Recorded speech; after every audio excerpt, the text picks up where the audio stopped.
Hey guys, welcome back to the channel. This is story about what if Naruto leaves Konoha for training and comes back for Genin exams part 1. Before I start, please do support for more amazing content and comments for part 2. Do consider to subscribe my channel and share my video to your friends and check out the description as well. Let's start the video. Konoha, October 10th. Every year on this date the hidden village of Konoha celebrated. Every year a huge festival was held to commemorate the village's victory over the nine-tailed fox demon Kyubi. 6 years ago to the day the fox had attacked Konoha, all attempts to stop the demon's rampage resulted in the deaths of those who tried and failed to stop it, that is until he arrived on the scene.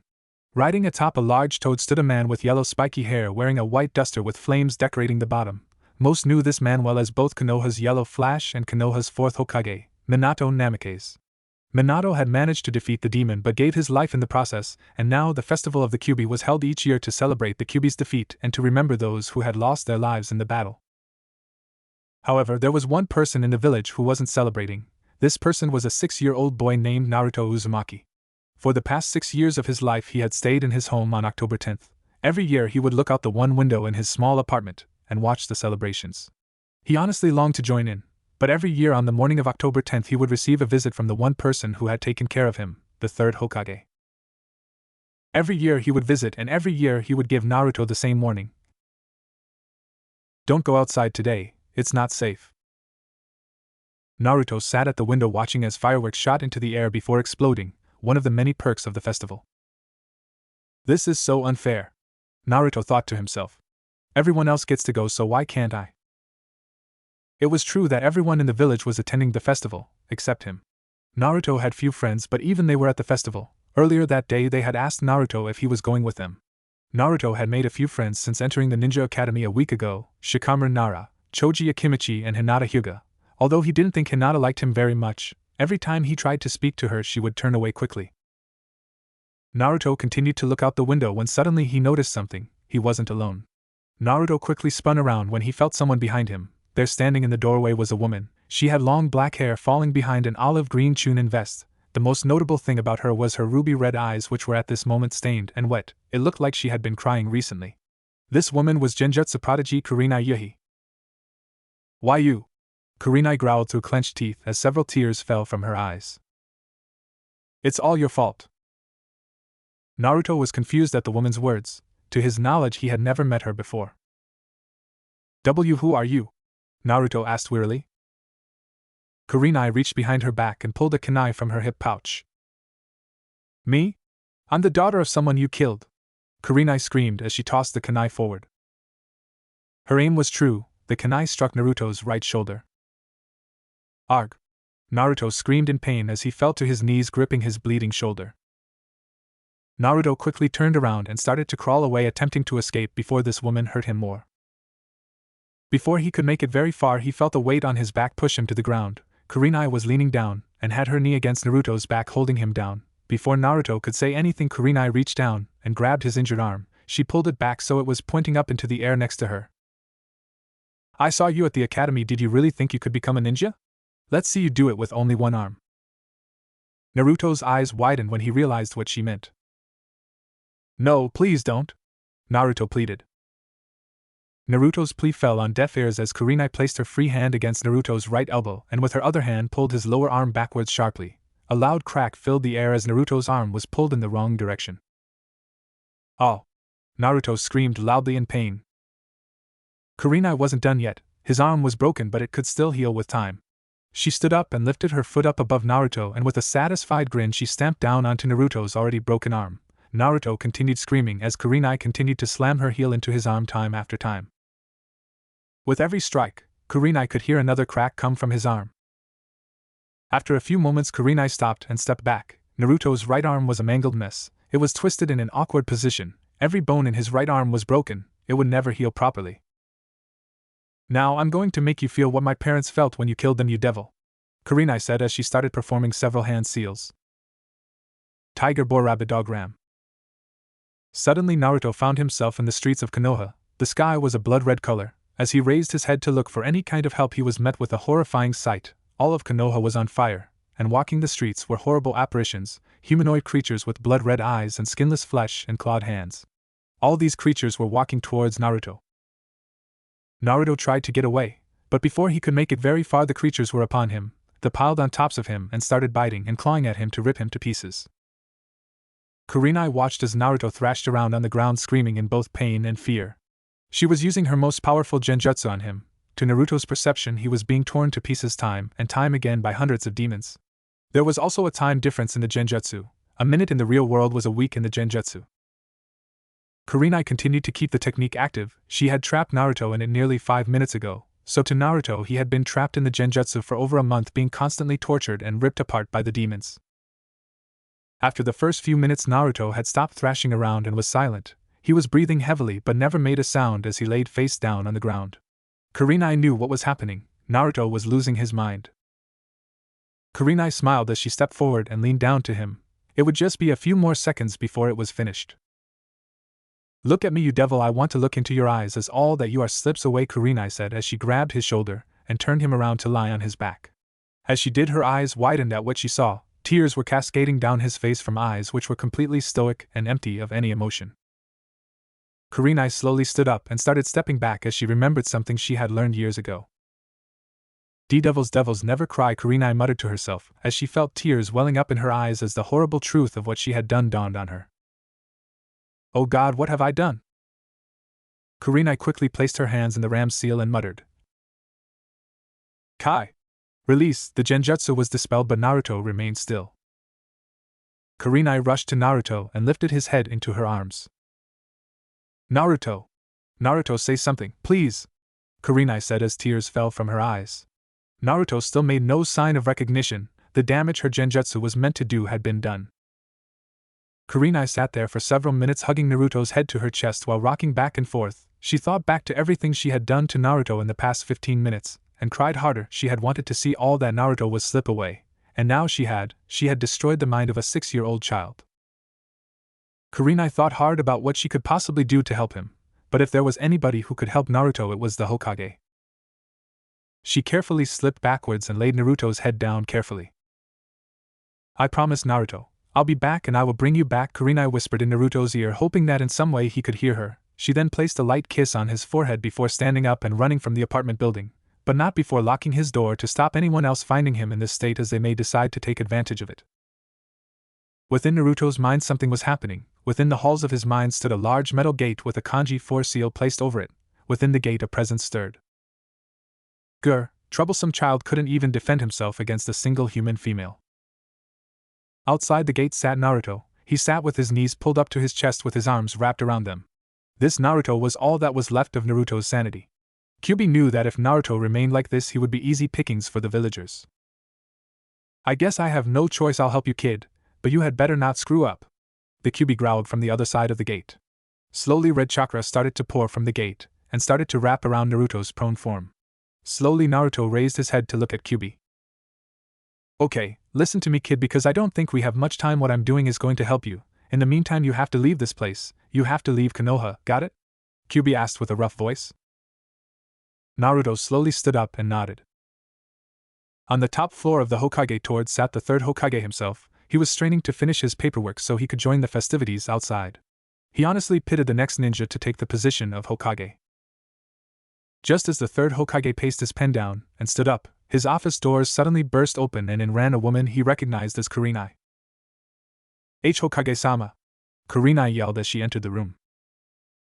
The Hokage took a look at Kurenai and noticed the state she was in. Her eyes were glistening with fresh tears. "Kurenai, what's the matter?" the Hokage asked with a worried tone. Kurenai slowly lifted her head to look at the Hokage, her eyes still glistening with tears as she bit her bottom lip hard enough to draw blood. "Hokage-sama, I've done something terrible." A few minutes later, both the third Hokage and Kurenai were racing through the village, dodging around celebrating citizens on their way to Naruto's apartment. The Hokage was horrified by what Kurenai had told him. If it was true that Naruto's mind had been destroyed, then there was a chance that the Kyuubi within Naruto could take advantage of it and take over his body. Kurenai was the first to reach the apartment. Not stopping to unlock it, she slammed the door off its hinges. "Hokage-sama, he's in H." Kurenai trailed off as she noticed that the room was empty. On the ground where she had left Naruto was a small puddle of blood. The window that Naruto had been looking out of when she arrived was wide open. Kurenai was in shock. She slowly walked towards the open window. And Naruto, Kurenai slowly whispered to herself, as if saying his name would bring him back. The Hokage spotted a bloody kunai stabbed in a small table next to the window. He walked over to it and pulled it loose. That's when he spotted something carved into the wood of the table itself with the kunai. Kurenai, the Hokage said to get her attention. Kurenai turned and saw what the Hokage was looking at. On the table next to the window, 3 words had been carved crudely into the wood. Devils never cry. Kurenai read the words and slowly stepped backwards. When she reached the wall, she fell down and clutched her knees to her chest as she started to cry. The Hokage, meanwhile, was in conflict. The punishment for mentioning the fox in Naruto or attacking Naruto was death, but he knew these were unusual circumstances. Nonetheless, he needed to punish Kurenai. Kurenai, the Hokage said to gain her attention. Kurenai slowly lifted her head to look at him. She knew what he was about to say. She knew the law. Kurenai, you are hereby forbidden from telling anybody what happened tonight. You are also banned from participating in the Jounin exams for 5 years. With that said, the Hokage turned and walked from the apartment. He needed to instruct the Konoha ANBU to start searching for Naruto. Kurenai was surprised by the Hokage's leniency, but somewhere in her heart she knew that living with the knowledge that she destroyed a child's mind was worse than death. 6 years later. It was less than an hour from dawn in the temple town of Kureichi. All was peaceful, at least from the outside. Over the past few days, people had been found grisly murdered in the streets, their bodies torn apart. At this moment, 2 people were running through the back alleys. The first was a brunette woman with tan skin named Bonnie wearing a red kimono. The second was a bulky man with short blonde hair named Brick. They scrambled to run through the back alleys as fast as they could, but no matter how fast or how far they run, the thing chasing them always seemed to be right behind them. Brick, it's gonna kill us. What do we do? Bonnie asked in a frantic voice. Judd, keep running, Brick shouted to her.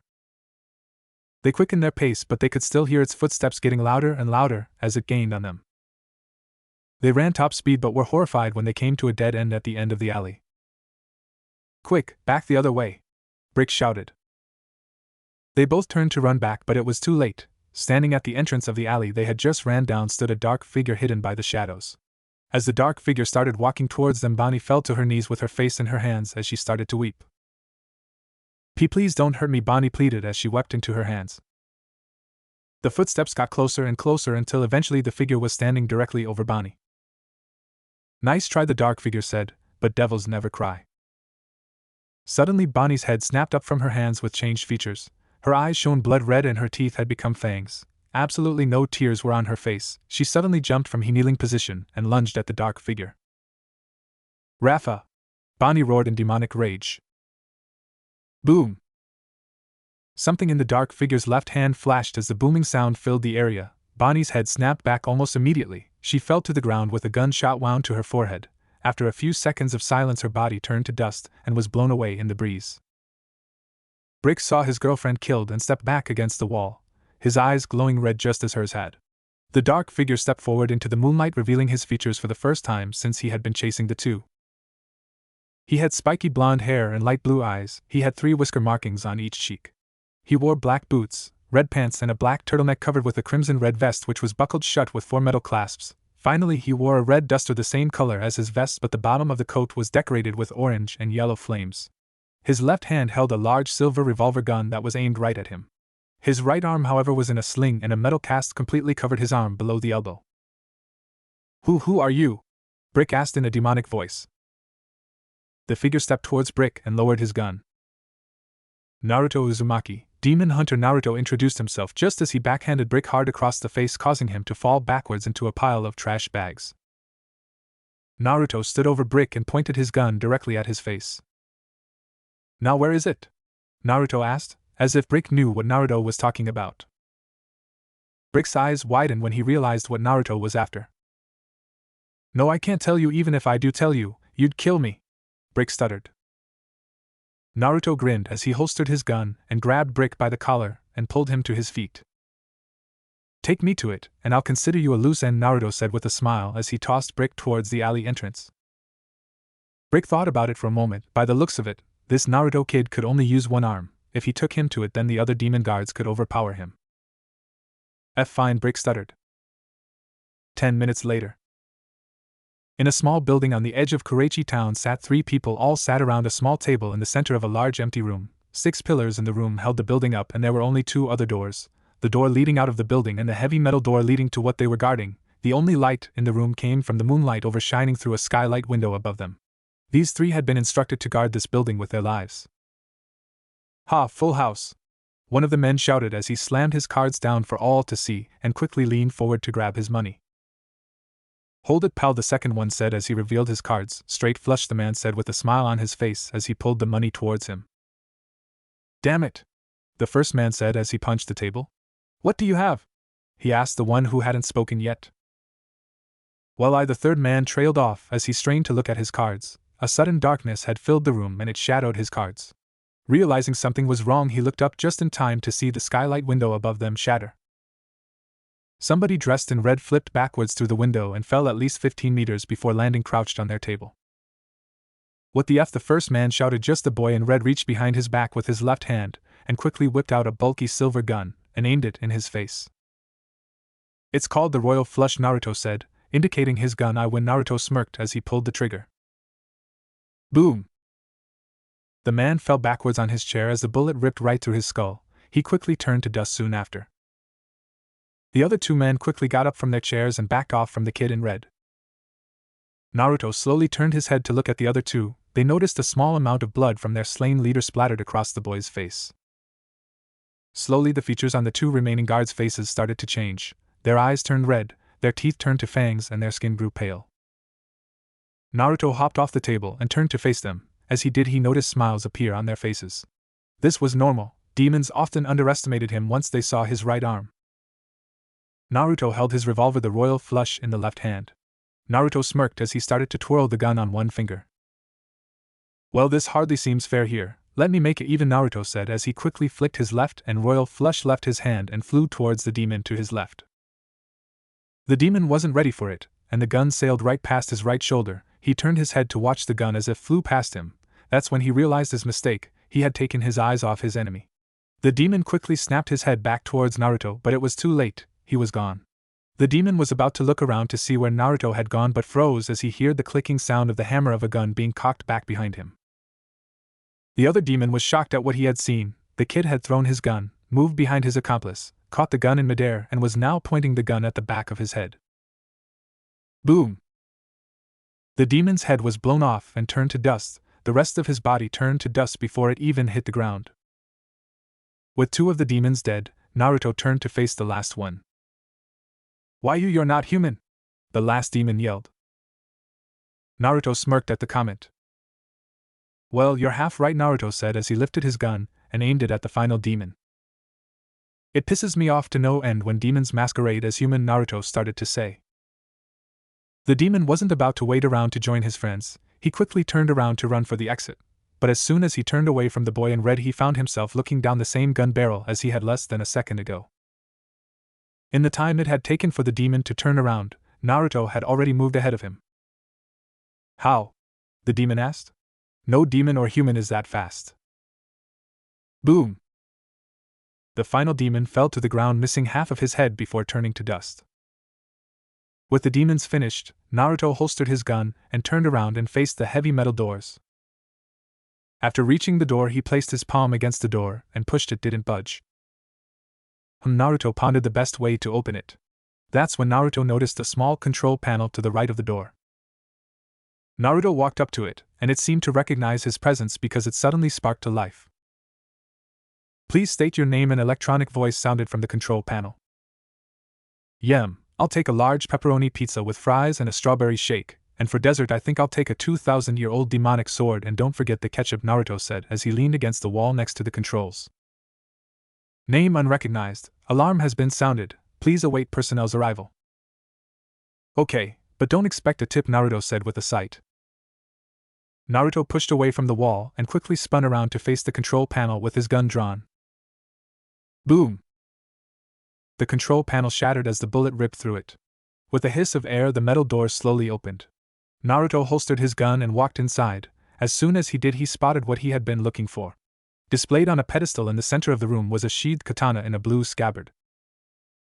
"Yamato," Naruto whispered as he reached out and lifted the sword from its resting place. Naruto was stunned when he picked it up. Even within the scabbard it was extremely light. waiting little more than a couple of kunai. Not knowing how long the door would stay open, Naruto quickly slipped the sword into his belt under his coat on his right side. That's one down, Naruto muttered to himself. With that done, he turned around and stepped back through the door. When he stepped back into the main hallway, he smirked at what he saw. 10 more demons had arrived, no doubt the personnel that the control panel had promised. Well then, let's see if this thing has lost its touch after 2,000 years, Naruto said as he reached into his coat with his left and grasped the handle of the katana Yamato. He slowly slipped the sword from its scabbard, which was left hooked in his belt. Naruto swung the sword to his left. As the sword moved through the air, it seemed to make a slicing sound. As soon as he had fully drawn the sword, all of the demons rushed at him at the same time. Naruto smirked and ran forward. He dodged past the demons one by one while lashing out with Yamato. Eventually Naruto had passed by each one of the demons and arrived at the exit door. Naruto slowly took a few more steps forward and opened the door leading outside. After he was outside, he turned and looked back in. Each of the demons had checked themselves and found that they were completely unharmed. Naruto smirked as he twirled the sword around for a moment before slowly slipping it back into its scabbard. He stopped when only an inch of the sword remained exposed. Jackpot, Naruto said, and with a final click, the sword was fully returned to its scabbard. The effect was instant. Inside the room, the 6 pillars suddenly fell apart as cleanly sliced at an angle. The building started to shake. Several of the demons were crushed by the pillars. Finally, the entire building collapsed right on top of the remaining demons. By the time the building had finished collapsing, Naruto was already walking away. After walking for a few minutes, he came to a large tree with a blonde-haired demon tied to it. Well, Brick, it panned out, Naruto said as he quickly untied the rope. A deal is a deal. Now get out of here before I change my mind, Naruto said to the demon as he started to walk away with his back to Brick. Brick couldn't believe it. Naruto had managed to defeat the guards and stole the sword. He wasn't about to give Naruto a reason to kill him now. He quickly turned around and started to run away. Oh, and Brick? Naruto called back to the demon. Brick stopped for a moment, fearing that Naruto had changed his mind. Sooner or later I always tie up my loose ends, Naruto said with a sadistic smirk. Brick gulped and continued to run away. With Brick gone, Naruto turned and watched as the sun started to rise in the distance. He closed his eyes and enjoyed the feeling of the first morning sun on his face. Naruto opened his eyes after a minute and whispered to himself. It's time.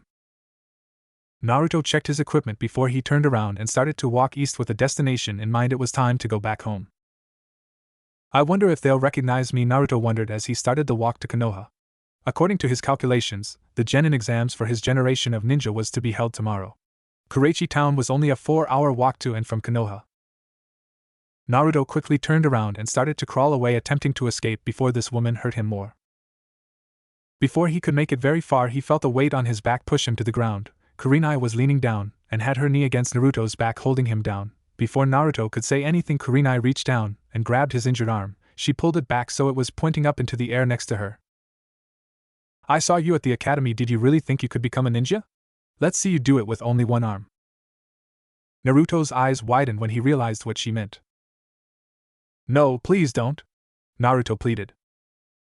Naruto's plea fell on deaf ears as Kurenai placed her free hand against Naruto's right elbow and with her other hand pulled his lower arm backwards sharply. A loud crack filled the air as Naruto's arm was pulled in the wrong direction. Oh! Naruto screamed loudly in pain. Naruto! Kurenai screamed as she sat bolt up after awakening from her nightmare. She looked around for a moment before realizing she was still in her room. She slowly regained control of her breathing.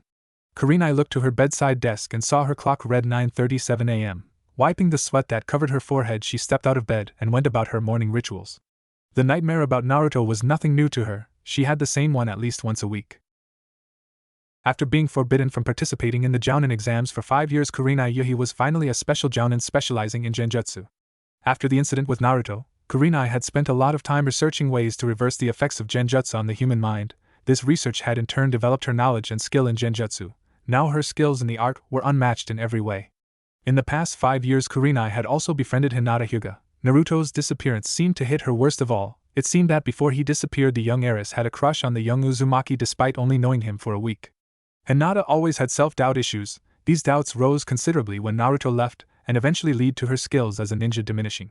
After a while, her father Hayashi gave up on Hinata and started to train her sister Hanabi in her place while leaving Hinata's training and well-being in the hands of Kurenai.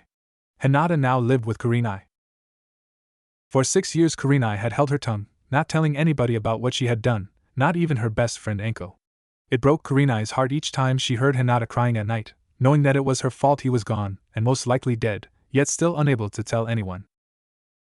Once becoming a jounin, a ninja has a few different options. They can continue to participate in high-rank missions, they can apply to join ANBU or another profession like interrogation and torture, or they can choose to lead a new team of genin fresh out of the academy. Kurenai had chosen the last option and was to be assigned 3-man team the day after tomorrow. Kurenai finished washing and dressing in her usual attire and exited her house. She had 2 days off from her ninja duties in order to prepare for the team she was to be assigned, but now she was on her way to a local dango restaurant to meet Anko for lunch. A few minutes later, Kurenai walked into a small restaurant and quickly noticed her best friend Anko Mitarashi sitting in a corner helping herself to heaps of dango. "Good morning, Anko-san," Kurenai said cheerfully as she took a seat across from her fellow jounin.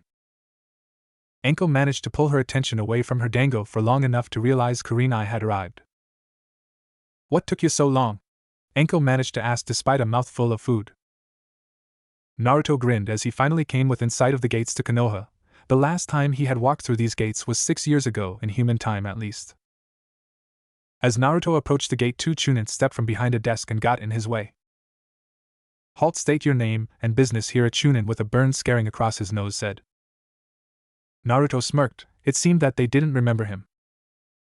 "I'm here to see the Hokage," Naruto stated simply before continuing to walk right by the Chunin. "Hey, we can't just let a stranger waltz into the village," the Chunin said as he stepped in front of Naruto and reached for his leg holster for a kunai. "Figures well, guess I gotta do this the hard way," Naruto thought to himself.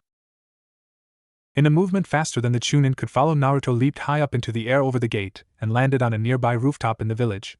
Less than a second after landing, Naruto started to leap from building to building towards the Hokage Tower. "Shit, sound the alarm!" the Chunin shouted to his partner. Kurenai and Anko exited the restaurant after eating. So Anko broke the silence between them. "Any idea what brats are gonna be on your team?" Kurenai thought about it for a moment. "Well, I've already requested that Hinata be placed on my team. Other than that, it'll depend on the other students' statistics," Kurenai answered. "What about you, Anko? Have you decided what you're doing next?" Anko nodded.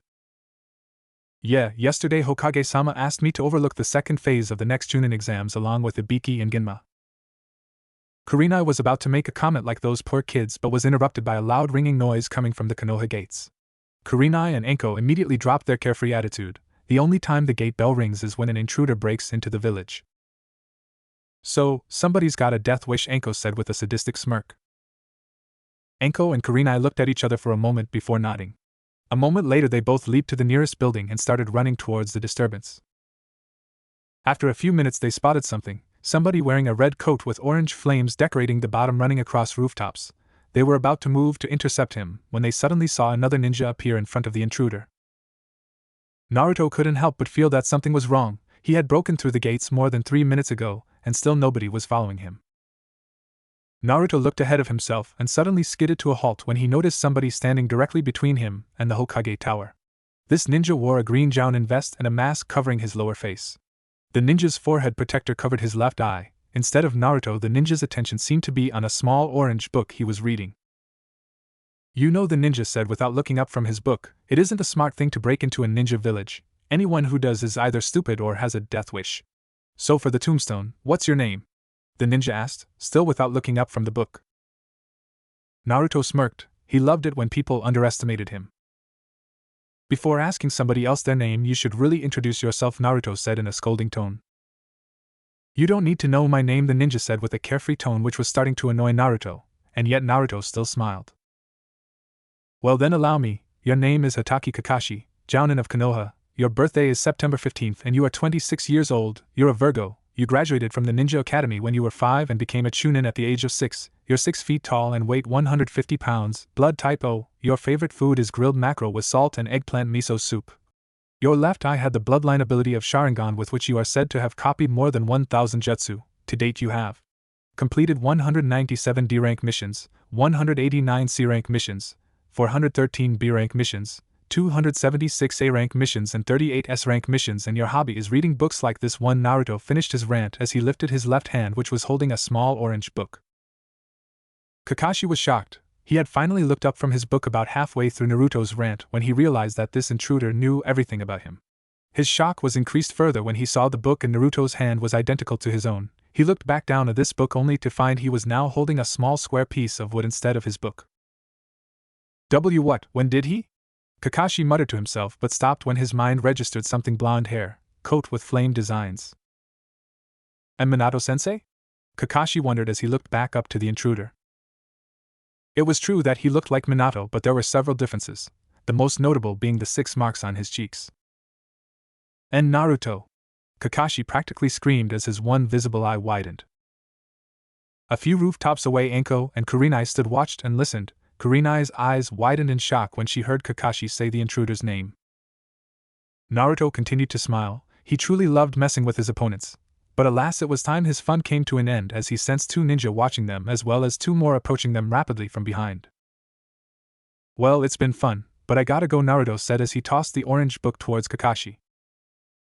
Kakashi tried to catch it out of the air but stopped as he noticed something, a small sticker stuck to the back of the book.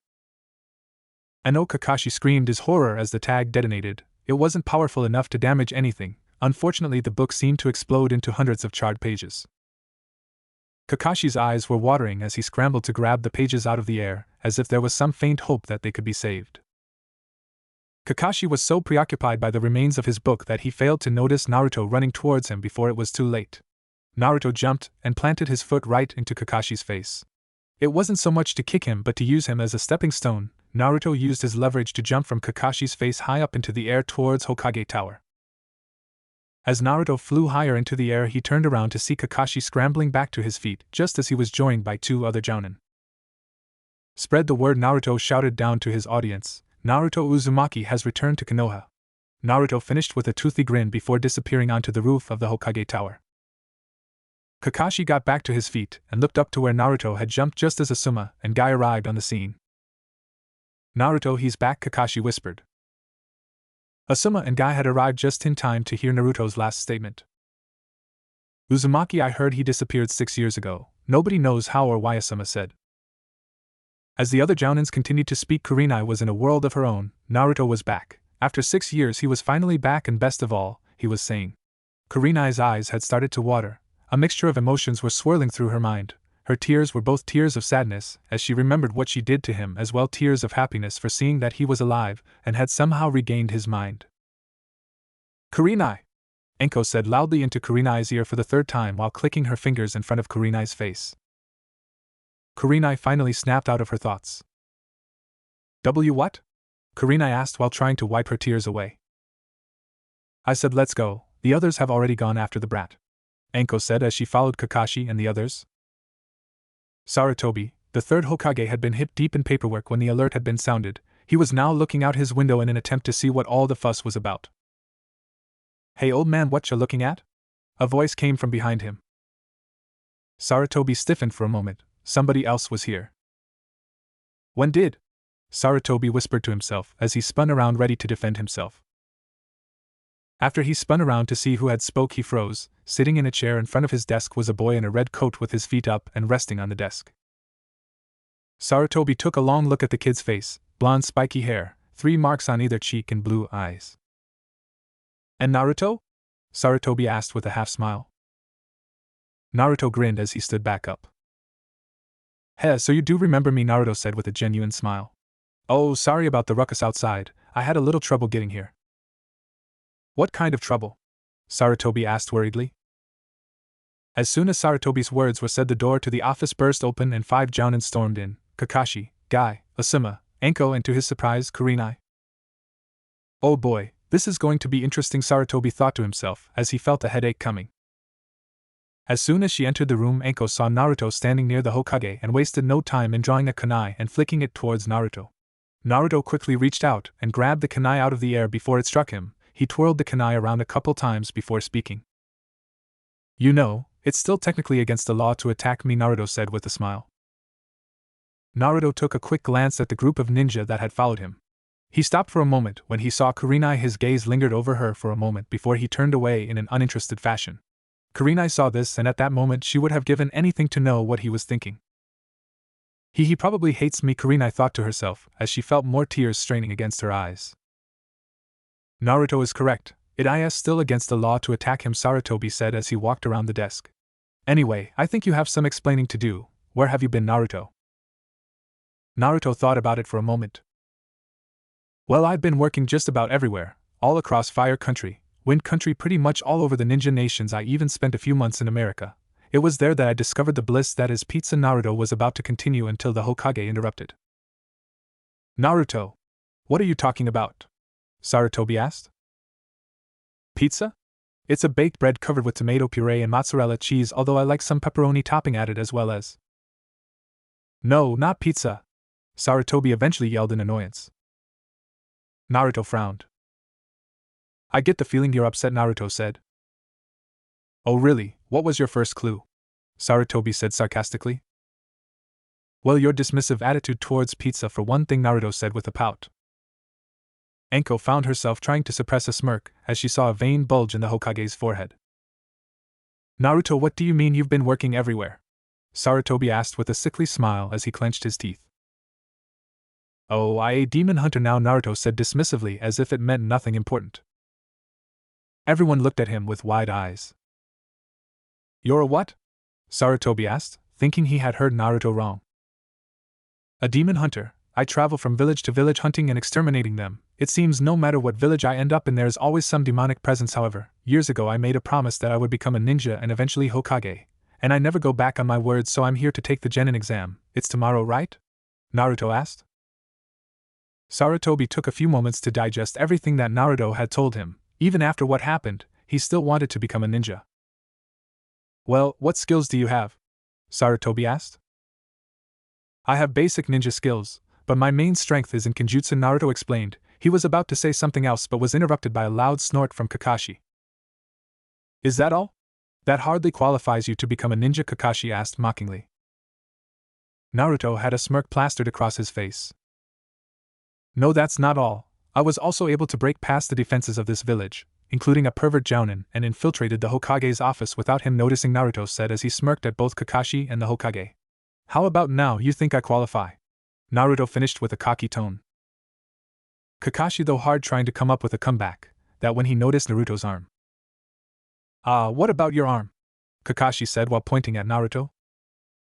Kurenai looked at Naruto's arm for the first time since she had seen him, and she stiffened when she saw his arm hanging limp across his chest in a metal cast. No, please don't, Naruto pleaded. Naruto's plea fell on deaf ears as Kurenai placed her free hand against Naruto's right elbow and with her other hand pulled his lower arm backwards sharply. A loud crack filled the air as Naruto's arm was pulled in the wrong direction. Oh! Naruto screamed loudly in pain. Kurenai wasn't done yet. His arm was broken, but it could still heal with time. She stood up and lifted her foot up above Naruto, and with a satisfied grin she stamped down onto Naruto's already broken arm. Naruto continued screaming as Kurenai continued to slam her heel into his arm time after time. With every strike, Kurenai could hear another crack come from his arm. What about it? Naruto asked. What is wrong with it? Kakashi asked, still pointing at the cast. Naruto's gaze shifted to Kurenai for less than a second before looking back at Kakashi. It was very subtle, but Kurenai noticed it. I had an accident a few years back. Why? Naruto lied. Well, Kakashi said smugly, a ninja should be able to use both of his arms. Naruto had a smirk of his own. Yeah? Well, a ninja should also have depth perception, Naruto said, referring to Kakashi's eye. At this point, Anko couldn't hold back a quick laugh. All the others seemed a little shocked but still laughed. Oh no, he didn't, Guy said as placed a hand over his smiling mouth. Ouch, Asuma said as he copied Guy. Kakashi sputtered to try to come up with a comeback, but this time he couldn't seem to come up with one, so instead he quickly turned to Guy and Asuma. You guys are supposed to be on my side, Kakashi shouted in an annoyed tone. Besides, Naruto continued, you'd be surprised what I can do with only one hand, Naruto said with a mischievous smile as he winked at Anko. At this, Anko found herself blushing lightly when thoughts of what Naruto could possibly mean popped into her head. By the way, thanks for the gift, Naruto said, referring to the kunai he was twirling around his fingers, the same one he had snatched out of the air when Anko threw it at him. Anko looked at Naruto with confusion. What are you talking about? It's just a kunai brat, Anko said as if Naruto was being stupid. Yeah, but judging by your clothes, your attitude, and your tendency to throw sharp things at people's heads, I'm guessing you're the type of girl who keeps their kunai in their panty drawer, Naruto said with the same mischievous smirk. Naruto quickly took a whiff of the kunai to get his point across. The reaction of everyone in the room was typical. Asuma, Guy, and Kakashi all looked between Naruto and Anko wide-eyed with a small trickle of blood seeping from their noses while Anko was blushing furiously. It took every ounce of self-restraint for her not to draw every kunai and shuriken she had with her and throw them all at Naruto at the same time. But throughout all the blushing, she never once denied what Naruto had said, and the reason why she didn't deny it was simple: she was a terrible liar. Sarutobi's headache was starting to turn into a migraine. Naruto had only been back for 10 minutes and already he was annoying him. But there was still a few questions that needed to be answered. Kakashi, Guy, Asuma, Anko, I need to speak to Naruto and Yuhi-san alone, Sarutobi said with a look on his face which screamed, get out. A little confused but knowing not to question the Hokage, the four jounin backed out of the office and closed the door. Well, Kakashi said, I'm gonna go read my book. Anko looked at him with a confused look. Kakashi, your book was blown to peak. Anko's voice trailed off as she watched Kakashi reach into his side pouch and pull out another copy of the same book that Naruto blew up. Should have seen that coming, Anko muttered as a sweat drop appeared on her forehead. Meanwhile, back in the office, which was now only occupied by the Hokage, Naruto, and Kurenai. Okay, Naruto, there's one thing I need to know, the Hokage started. How are you? Why are you not?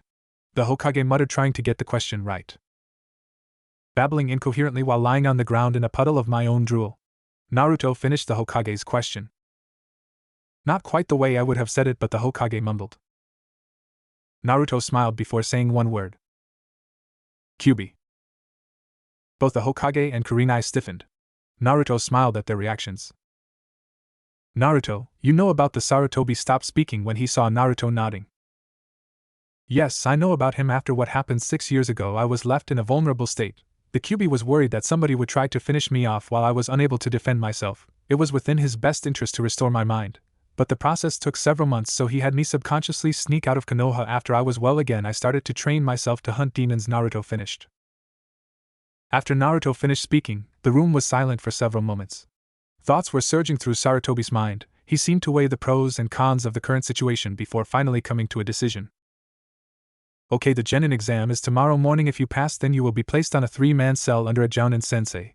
I'll send the paperwork to Irika at the academy, Sarutobi said as he reached into his desk for some paperwork. Thanks, old man, Naruto said with a grin. Okay then, if there's nothing else, I'm gonna go take a nap. I was up all night working. Naruto strained to find the appropriate word. Naruto turned around to walk out of the office only to find himself suddenly blocked as Kurenai moved into his path. Naruto was about to ask what she wanted but was stunned when she suddenly dropped to her hands and knees and bowed to him with her hair touching the ground. And Naruto, please forgive me. Kurenai screamed as tears fell in torrents from her eyes. Naruto, what I did was inexcusable, please. I'll do anything for your forgiveness. Naruto was still quite shocked, but a warm smile quickly appeared on his face. Naruto kneeled down and placed a hand softly on Kurenai's shoulder. Feeling the warmth on her shoulder, Kurenai looked up with tear-soaked eyes to see Naruto smiling warmly. Kurenai, on that day, my life changed, but it didn't end that day. You showed me what demons are. You showed me what they are capable of. That's the reason I hunt them, even though I am one myself. Kurenai's eyes widened when she heard what Naruto said. She was about to scream at him that he was not a demon. But before she could, she heard 3 words escape Naruto's lips, 3 words she had been desperate to hear for 6 years. I forgive you, Naruto said loud and clear in a warm tone. Kurenai was shocked. She hadn't expected him to forgive her so easily. She bit her bottom lip in an attempt to stop it quivering as more tears fell from her eyes. Now get up, Naruto said as he took Kurenai's hand and stood up, pulling her to her feet. A kunoichi Jounin of Konoha does not belong on her knees, Naruto said as he let go of Kurenai's hand and walked past her towards the office doors. Before he reached the doors, Naruto turned around and looked directly at the Hokage, who was in the process of writing up Naruto's papers. Oh, an old man, when I regained my mind, I also regained the memories you took from me when I was 5. There was a loud snap as Sarutobi pressed a little too hard and the pencil he was holding broke against the paper. Kurenai was confused. What was Naruto talking about? Sarutobi looked up from the paper with a worried look. Before he could say anything, Naruto spoke first. This is your one and only warning. The next ninja who goes into my mind won't be getting out again intact, Naruto said as he walked out the door and disappeared around a corner. Hokage-sama, what did Naruto mean by that? Kurenai asked as she wiped away her tears. Sarutobi grimaced. He had hoped never to bring this up again. 7 years ago, a year before the incident between you and him, on his 5th birthday he was attacked in the streets. 7 years ago, October 10th. Naruto didn't know why this was happening to him. He had just been walking home after dinner at Ichiraku's when before he knew it he was being chased by a group of about 10 people. They chased Naruto for 5 minutes, throwing bottles, stones and whatever else they could get their hands on at Naruto. Eventually Naruto made a mistake. He turned to escape down an alley which turned out to be a dead end. Before he could double back and escape, the mob that had been chasing him blocked his exit. The next few minutes consisted of Naruto curling up in the fetal position as he was viciously beaten. Eventually the beating died down. That was when a woman with long black hair tied back tightly into a ponytail stepped forward from the crowd. "Hold him down," the woman commanded. The others took her lead and held Naruto down with his arms and spread apart so he was laying flat on his back. The woman kneeled down and straddled him before lifting her right hand. Please don't hurt me," Naruto pleaded as tears fell from his eyes across his cheeks and to the ground. The woman ignored his pleas as the tip of her finger started to hum with a blue glow. This technique was easily recognizable as the chakra scalpel. "Let the world see what you truly are," the woman whispered in Naruto's ear as she placed her glowing finger on Naruto's cheek and started to stroke it across his cheek. "Gaha!" Naruto screamed in pain as the chakra scalpel cut through his flesh, leaving a long mark across his cheek. The woman continued this process 5 more times. By the time she was done, Naruto had 3 of these whisker marks on each cheek. Kurenai's hand covered her mouth, as if she was about to vomit as the Hokage came to the end of his story. "My God," Kurenai muttered in disgust as she felt tears stinging her eyes once again as well as bile forming in the back of her mouth. Eventually an ANBU squad came across the scene and saved Naruto before any further harm could be done to him, but the encounter left him with the 6 scars across his cheeks. Naruto spent the next few days in an unresponsive state. He wouldn't sleep, he wouldn't eat, and he'd start screaming whenever anybody came near him. After almost a week Naruto was starting to get sick from sleep deprivation and starvation. So I came to a decision. I had Inoichi Yamanaka seal the memories away in Naruto with one of his mind jutsus. Naruto quickly went back to his old life and the incident was never mentioned again until now. Sarutobi took a deep breath and leaned back in his chair as he came to the end of his explanation. Kurenai felt an uncomfortable feeling in her heart. Naruto had been through so much even before what she did to him. Somehow she now felt responsible for him. She felt as if she had to do everything she could to protect him. With her resolve hardened, Kurenai spoke. "I want Naruto on my team," Kurenai said sternly. The Hokage looked at Kurenai for a moment, checking if she was being serious. The look in her eyes told him that she has never been more serious. "Okay, if you're sure, Kurenai?" Sarutobi asked. Kurenai nodded without an ounce of hesitation. "Okay then, as long as they pass the Genin exam, your team will consist of Uzumaki, Naruto, Hyuga, Hinata, and the 3rd member will be decided pending the results of the exam." Kurenai bowed respectfully to the Hokage before speaking. "Thank you, Hokage-sama." Meanwhile Naruto was on the rooftop of a nearby building looking down into the street. Figures," Naruto said with a disappointed frown. Down in the street were the charred remains of his old apartment. By the looks of it the building had been burned down years ago, and no attempt had been made to rebuild or even clean up the mess. "Oh well, I've spent the past 5 years sleeping in trees, so it really doesn't matter," Naruto thought to himself as he bounded over rooftops away from the ruined apartment. Naruto quickly found a comfortable tree next to one of the training grounds. After getting comfortable, he quickly fell asleep. Hours later, Naruto woke just as the sun was setting. The sky was ablaze with orange light. Naruto was about to go back to sleep when he felt something, a demonic presence in the village. Naruto sat up and glanced towards the village. "I told the old man that no matter what village I end up in there is always some kind of demonic presence. This village is no exception." Naruto stood up in the tree and readjusted his clothes and weapons into a comfortable position before he jumped from the tree towards the center of the village where he felt the demonic presence. Hinata Hyuga ran through the dark streets of Konoha. It had been only 10 minutes ago that she had left the Hyuga compound after visiting her grandfather and started to make her way home. A moment later she heard footsteps behind her. When she turned, the footsteps stopped and there was no one in the street. Hinata started walking again, and she soon heard the steps again. Hinata quickly spun on her heel with ninja reflexes. She had turned fast enough to see a flash of red clothing duck into an alley. Hinata quickly placed her hands in a unique seal before activating a technique. Byakugan. The effect was immediate. Veins around Hinata's eyes seemed to bulge as he Jujutsu activated. Hinata used her Byakugan to check the alley she had seen the red shoot into, but here was nothing there save a few trash cans. Not sure whether or not someone was following her, Hinata deactivated her Byakugan, turned and started sprinting towards Kurenai's home where she lived. After a few minutes, Hinata stopped to catch her breath. She turned her head to see if she was being followed, and she was horrified to see a dark figure at a corner of an alley looking right at her with glowing red eyes. This completely panicked her, and she once again started running. In an attempt to get away from whatever was following her, Hinata quickly turned into an alley and kept running. She looked back and saw nothing there. When she looked back the way she was running, ah! She let out a frightened shriek. There was a man in front of her. His face was covered by the darkness of the alley, but Hinata could see that this man had blonde hair and was wearing a red leather coat, and the moonlight shone over the barrel of a silver-colored weapon that he was pointing at her head. Hinata quickly recognized the weapon as a Western weapon called a gun. "No, please don't," Hinata pleaded with tears in her eyes as she raised her arms in front of her face. "Get down!" the figure in red shouted. Without hesitation, Hinata dropped to the ground quickly and closed her eyes tight. Boom! Hinata's eyes slowly cracked open when she heard a thud as something heavy dropped to the ground behind her. Hinata gathered her courage and looked behind her to see what had fallen. It was horrible. It looked human partially, but its face was distorted, eyes were red, and its mouth was bordered by sharp fangs. Hinata turned back to the figure in red, to see him offering his hand. After a moment of hesitation, she took his hand and was quickly pulled to her feet. As he helped her up, she tried to make out his face but couldn't suit to the darkness. Hinata looked back at the creature he had shot to see it slowly turn to dust. What was that thing? Hinata asked timidly. A demon, the boy said as he slipped his gun into a holster beneath his coat. It has been following you since you left the Hyuga compound. I'm sorry if I scared you before, but I had to wait until it revealed itself. Thoughts were spinning in Hinata's head. Then you saved me?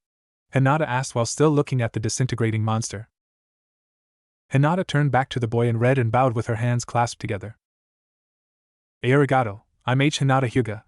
What is your? Hinata looked up from her bow to face the boy who had saved her, but all she saw was an empty alley. Name?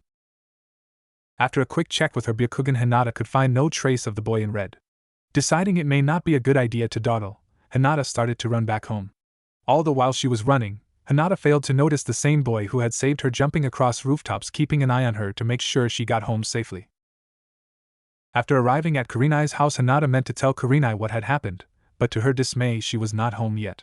Feeling herself getting tired, she decided to tell Kurenai what had happened the next day. Hinata walked to her bedroom, dressed in night clothes, and slipped into bed. After getting comfortable, she reached under her pillow and pulled out a small soft teddy bear with some of its fur scorched. She remembered the day she had gotten it, the day that Naruto's apartment had been burned down by accident.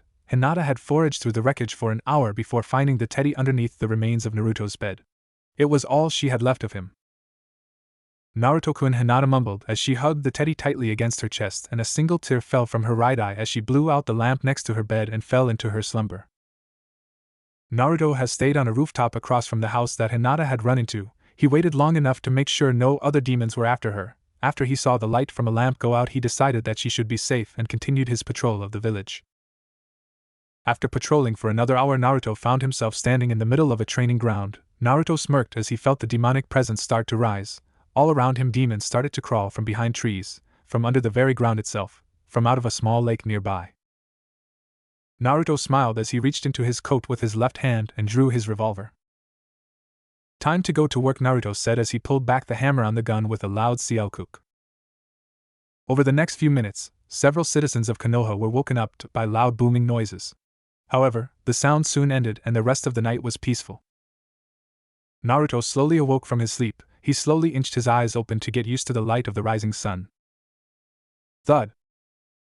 Suddenly the tree he had been sleeping in suddenly shook as if something had collided with it. Thud! This time the tree shook too violently for Naruto to keep his balance. In his half-asleep stupor he fell backwards and out of the tree. Wah! Naruto yelled just before he landed on top of somebody else. Ouch! The person under Naruto yelled, and Naruto landed on him. After a few minutes, Naruto managed to stand up and look down at the person he had landed on. It was a boy wearing a green spandex. He had a bowl-cut hair and huge fuzzy eyebrows. Judging by the forehead protector wrapped around his waist, he was a Konoha shinobi. He seemed kinda familiar. Ooh, what happened? The boy asked in a daze. Hey, sorry, I think I fell out of the tree and landed on you, Naruto said in embarrassment, as he scratched the back of his head nervously. Naruto turned and looked at the trunk of the tree he had fallen out of. It was covered in dense and broken bark. Naruto quickly figured out what happened. All the trees in Konoha, and I had to sleep in one that was being used for taijutsu training, Naruto thought to himself with a sweat drop. Lee, what happened? A voice called from the other end of the training area. Naruto turned and saw three others walking towards them. The one who had spoken looked creepily like the boy he had landed on. Green spandex, bowl cut, huge fuzzy eyebrows, Konoha forehead protector around his waist. The only two differences between the two shinobi was the presence of a Jonin jacket and an obvious age difference. Naruto quickly recognized him as Might Guy, whom he had met the day before. Walking behind him were two younger shinobi. One had long black hair, wore a white top with black shorts, and had pure white eyes, an obvious Hyuga. The last one wore a blue top and white shorts. He had semi-short black hair and a bored expression on his face. Guy-sensei! Lee shouted as he quickly stood up. I was training when this youthful man fell out of a tree. I believe I disturbed his sleep, Lee said in an unnecessarily loud voice before turning to Naruto. I apologize. As punishment I shall complete 200 handstand push-ups, and if I am unable to complete them then I shall complete 50 laps around Konoha on my hands. And if I cannot complete them then I. As Lee went on and on, Naruto noticed that Guy was crying with tears of joy. Lee, you are filled with the fires of youth. I shall join you on your mission of forgiveness. Guy screamed to the heavens with tears in his eyes. Lee saw that and also began crying. A few moments later the identical men were hugging and crying. Gi-sensei. Lee. Gi-sensei. Lee. Gi-sensei. Lee. What are they doing? Naruto asked the two normal shinobi with them, whom both looked too embarrassed of the scene to even look at them. They do this all the time, the Hyuga answered. After a few moments the two men separated and wiped away their tears. Guy took a look at Naruto and realized who he was. Ah, Naruto-san, it is good to see you again on this youthful morning, Guy said as he flashed his good guy pose. Naruto smiled awkwardly before bowing slightly. Good morning, Guy-sensei, Naruto said respectfully. Naruto-san, I would like to introduce you to my team. This is Rock Lee, Guy said as he indicated his clone. Nice to meet you, Naruto-san, Lee said with his own version of Guy's good guy pose. This is Hyuga Niji, Guy said, indicating the white-eyed boy who bowed in greeting. And this is Uchiha Sasuke, Guy said, indicating the boy with the blue top who simply grunted in response. Team, this youthful young man is Uzumaki Naruto. He will soon be joining the ranks of us ninja, Guy said as he slapped Naruto on the back hard. Hi, Naruto said with a grin. While Lee went about greeting Naruto, both Niji and Sasuke were pondering the same thing. But you are older than us, aren't you? Shouldn't you have already become a shinobi? Niji asked curiously. As Niji asked this, Naruto's breath caught in his throat. Oh crap, Naruto thought to himself. It's too soon for them to find out. Guy meanwhile was looking at Naruto in wonder. There was so much excitement the day before that he didn't notice, and obviously nobody else did, but now seeing Naruto standing next to his team he was able to compare their looks. He was 6 when he disappeared, and it has been 6 years, so that should make him 12, but he looks older than that. He should be the same age as Sasuke, and yet he looks older than Niji and Lee. Even though they are a year older than him, Naruto looked to be in his mid-teens at least. Naruto Guy was about to ask something but was interrupted by Naruto. Oh gee, look at the time, I should really be going or else I'll be late for the Genin exam. By Naruto blurted everything out quickly whilst looking at a watch that wasn't there. After he finished he quickly turned around and started running towards the village. Guy was suspicious of Naruto's behavior but decided to let it go for now, but when he next saw Naruto he would have a talk with him. That was too close, Naruto sighed as he entered the main village area. But I got up too soon. It's still 3 hours until the exam. Well, I am kinda hungry, Naruto though with a smile as he started to look for a restaurant for some breakfast. Meanwhile, not too far down the street in an apartment above a weapon shop a young woman was getting ready for something important. She had woken up early to make sure that she wouldn't miss it. She finished dressing in her pink Chinese clothes and pulling her hair into 2 buns behind her head. She then double-checked the scrolls containing her many weapons were secure. Okay, ready, the girl muttered to herself before turning away from the mirror and exiting the room. Now I'll get some breakfast and head straight to the academy, she thought as she made her way downstairs. Ah, Tenten-chan, are you heading out already? I thought the exam doesn't start for almost another 3 hours, Tenten's mother asked from her position behind the shop's counter. Yeah, Mom, but I'm gonna head out early and get some breakfast, Tenten answered. Okay, honey, good luck with the exam, Tenten's mother said with a smile.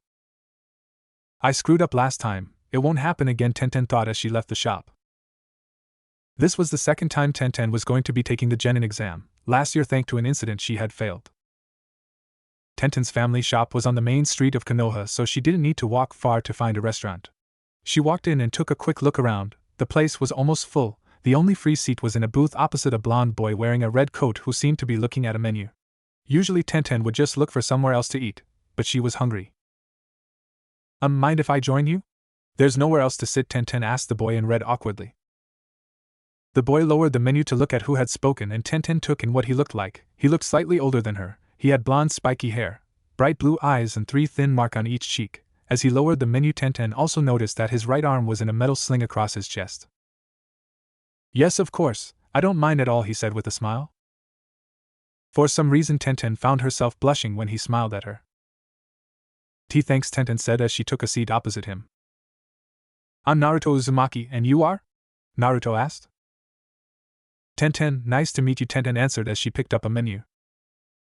Meanwhile, across the restaurant, sitting alone at a small table, was Mitarashi Enko with a plate of 10 sticks of dango. She watched as Tenten sat across from Naruto and smiled. Heh, only in Konoha for a day and already has a date. Not bad, kid, Enko thought to herself as I pulled another dango from her stick and plopped it into her mouth. Kurenai had told Enko the night before about Naruto being on her team if he passed. After a few minutes of silence, a waiter approached the booth. Can I take your orders?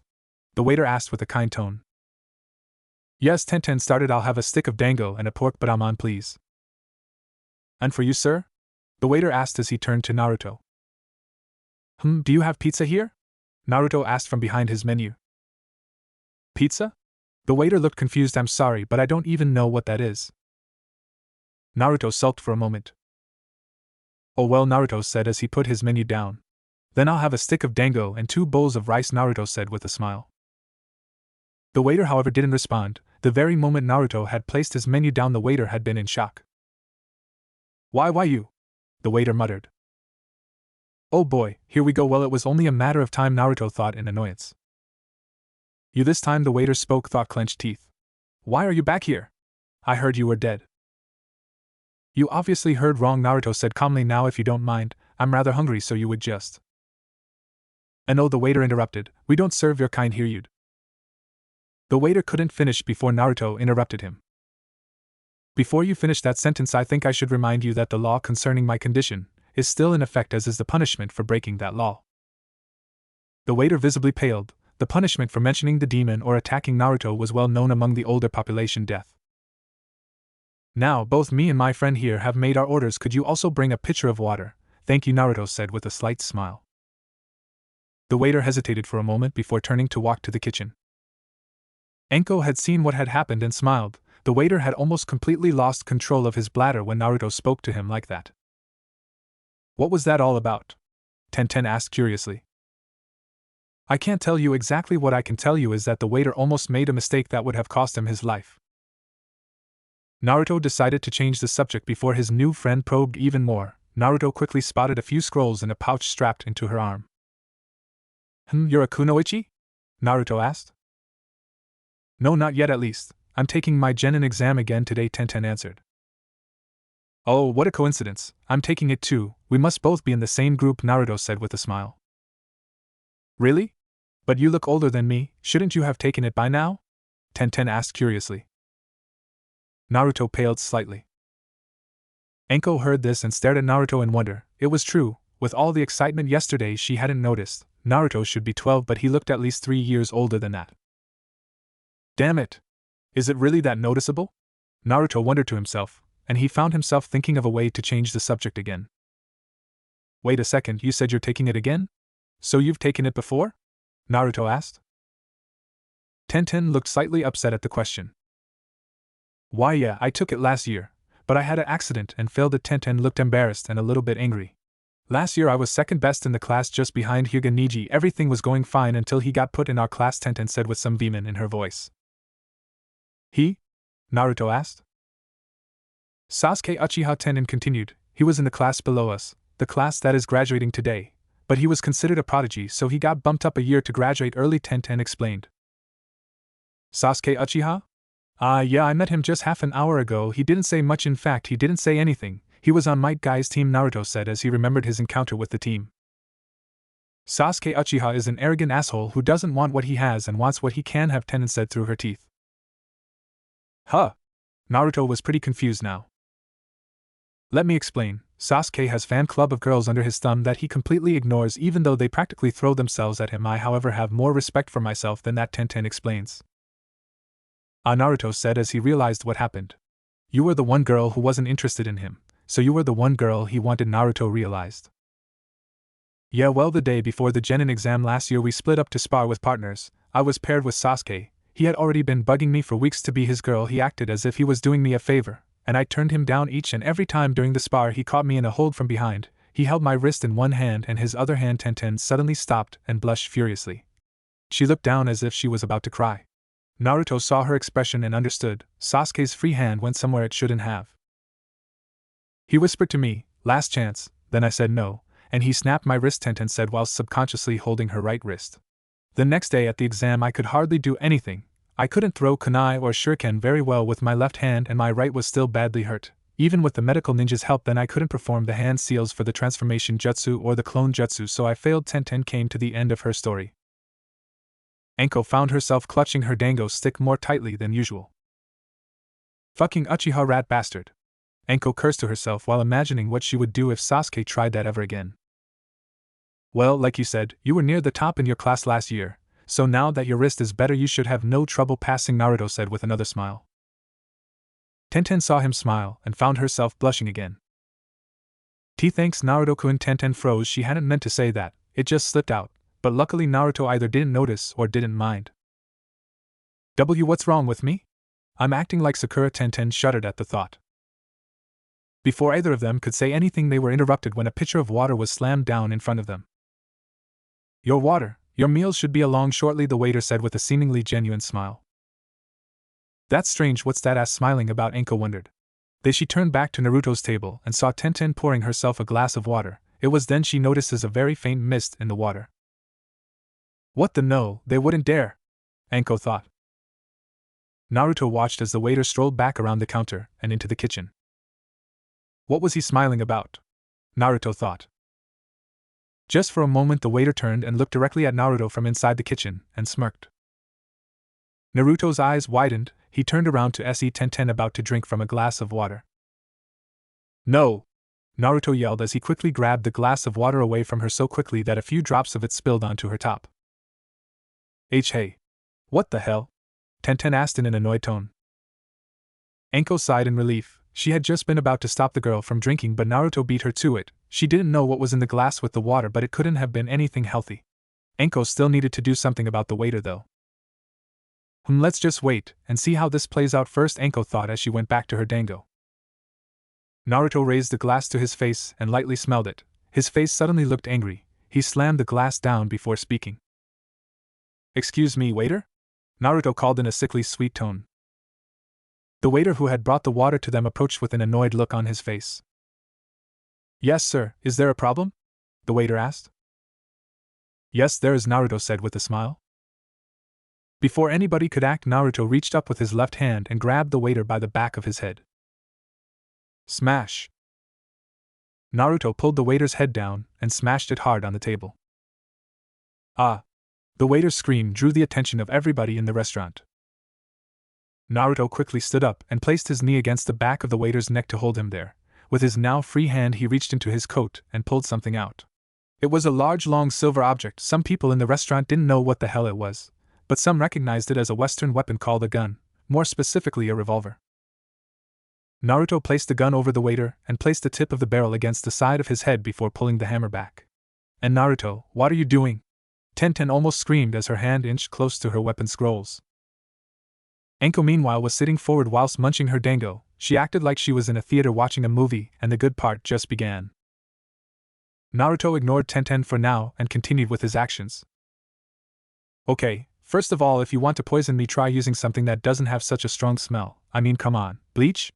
That was just pathetic, Naruto said whilst holding the gun steady. Tenten was shocked. What? No way. There's Tenten's thought was interrupted when she noticed something misty in the water. She then looked down at where some of the water had splashed on her. Sure enough, there were white spots on her pink shirt where the water had landed. My God, Tenten almost vomited. She had been a few seconds away from a very painful fate. Naruto, you saved me. Second of all, if you want to try to poison me, make sure you poison me and not an innocent girl I happen to be sitting with, Naruto continued. And third, the thing I'm holding against your head can propel a piece of metal with so much force that after ripping through your head it'll go down through the table, through the floor, and then it's travel through the earth for about 5 meters before finally coming to a stop. Now give me a reason not to pull the trigger, Naruto said with a smirk. PP please, I don't want to die, the waiter said with tears running down his face and onto the table. That's what I thought, Naruto said as he slowly lowered the hammer back down and tucked the gun into his jacket. Naruto then moved his knee from the waiter's neck, causing him to flop to the ground crying. Naruto turned to Tenten with an apologetic frown. Tenten, I'm sorry. Because of this guy you almost, Naruto couldn't say it. Thank you, Naruto-kun, Tenten muttered just loud enough for Naruto to hear. Naruto smiled before getting an idea. Well, for some reason don't think we can really trust the food that these guys are gonna bring us, Naruto said whilst looking at the pitcher of water and bleach. But if you like, I have something else to eat, Naruto asked hopefully. Tenten smiled and nodded. Tenten stood up and joined Naruto in walking out of the restaurant. Just before walking out, Naruto spoke without turning around. You know, it's not polite to spy on people, Enko-chan. Enko had been in the middle of taking a sip of water when Naruto spoke. Her shock at what Naruto said caused her to choke slightly. Cough cough, that's Enko-sama to you, brat. Enko shouted from her spot at the back, but Naruto and Tenten were already gone. Heh, maybe Kurenai's got the right idea about being a sensei, especially for that brat, Enko though with a smile as she picked up his final dango stick. The waiter was finally trying to stand up. F fucking demon, the waiter said through clenched teeth. I'll kill him. He started to reach for a carving knife, only to have a sharp pain go through his hand in the form of a finished dango stick. Oh! The waiter screamed as his hand is impaled. Enko strolled over and grabbed the waiter by the collar. I think you and I need to have a talk at the interrogation department. Maybe Ibiki will want to join in. Meanwhile, Tenten and Naruto were talking side by side towards the academy. Tenten was about to say something when her stomach suddenly let out a loud growl. Tenten's sweat dropped and blushed. Sorry, Tenten said apologetically. Naruto smiled as he reached into one of his side pouches and pulled out a scroll of his own. Don't worry, I have the perfect thing to solve your problem. Seeing as Naruto only had one usable hand, he placed part of the scroll in his mouth and unrolled it, before dropping the scroll to the ground. Tenten looked at the seals inside. They were basic item seals used for food, weapons and other useful items. Her own scrolls were filled with them, holding her many weapons. Okay, what would you like? Pepperoni? Peppers? Vegetarian? Naruto asked as if she would understand. Huh? Tenten asked with a confused look. Sorry, I forgot, Naruto said with an awkward laugh. Okay, seeing as it's your first one you may as well stick to basics, so margarita it is. Naruto placed his hand over one of the seals and something appeared in a poof of smoke. It was a flat cardboard box with the word pizza over the top. It took a moment, but Tenten's nose was quickly filled with a very mouth-watering smell. What is that? Tenten asked whilst she tried to keep herself from drooling. This, Tenten, is pizza, Naruto said with a flair as he opened the box, showing a circle object covered with yellow, white and red toppings sliced into 6 equal pieces. It's a baked bread covered with tomato puree and cheese. I fell in love with this stuff when I was in America, so before I came back I bought 200 of the things and sealed them into this scroll. Tenten awkwardly picked up a slice and looked at it warily. It looked strange, but it smelled fantastic. Taking a deep breath, Tenten raised it to her mouth and took a bite. And in 3, 2, 1, Naruto though with a smile. Tenten's eye widened and so did her mouth. Holy S. Hinata's eyes slowly fluttered open. She spotted the clock across from her, and her eyes widened. Ah! The exam was in less than half an hour. Then Hinata remembered what happened last night, the monster that stalked her and the boy in red who had saved her. In her excitement when she got home she forgot to set her alarm. Hinata quickly jumped out of her bed and ran from the room towards the bathroom whilst throwing off her pajamas in the process. She quickly took a shower and brushed her teeth simultaneously. After washing she left the bathroom in a wet towel and entered her room. She quickly threw on her usual outfit of a pair of khaki pants, black top with fishnet sleeves covered by her beige hoodie. Hinata finished getting dressed and saw that she had 20 minutes remaining. She got up and took out of her bedroom door. As she did, she spotted Kurenai sitting at a table in her own pajamas drinking some tea. "Ah, good morning, Hinata. Aren't you supposed to be at the academy?"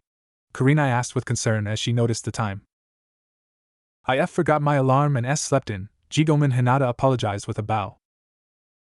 Kurenai chuckled. Hinata still hadn't let go of the habit she gained living with her clan. She kept apologizing for the smallest things.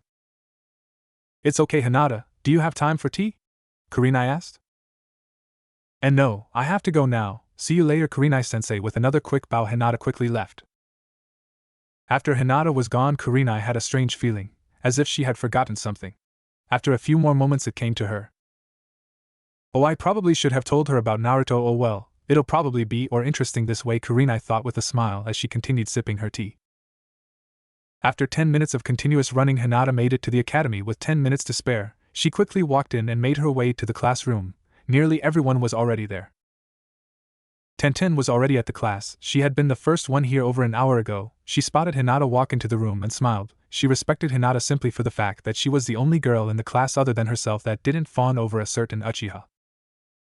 Hinata took her regular seat and waited. After a few more minutes, 2 men walked into the room. One wore a olive green chunin vest, had brown hair tied back and a long scar across his nose. The second also wore the same vest and had semi-long silver hair.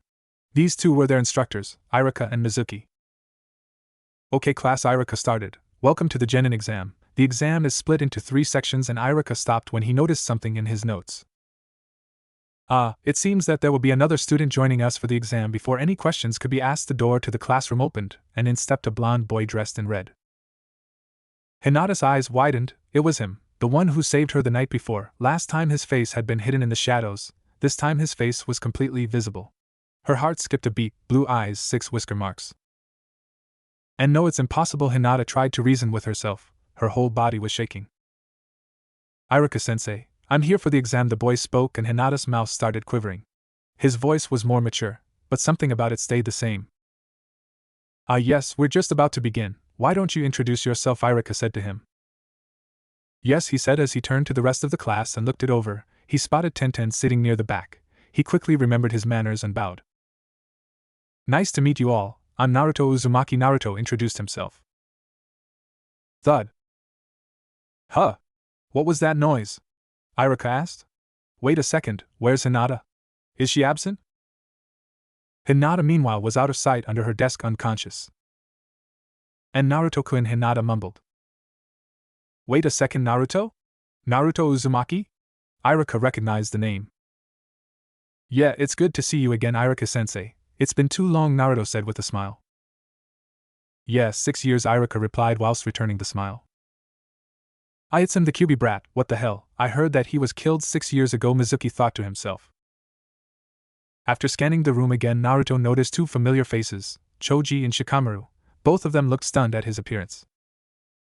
After a few minutes things had calmed down. Naruto had taken a free seat near the middle of the class.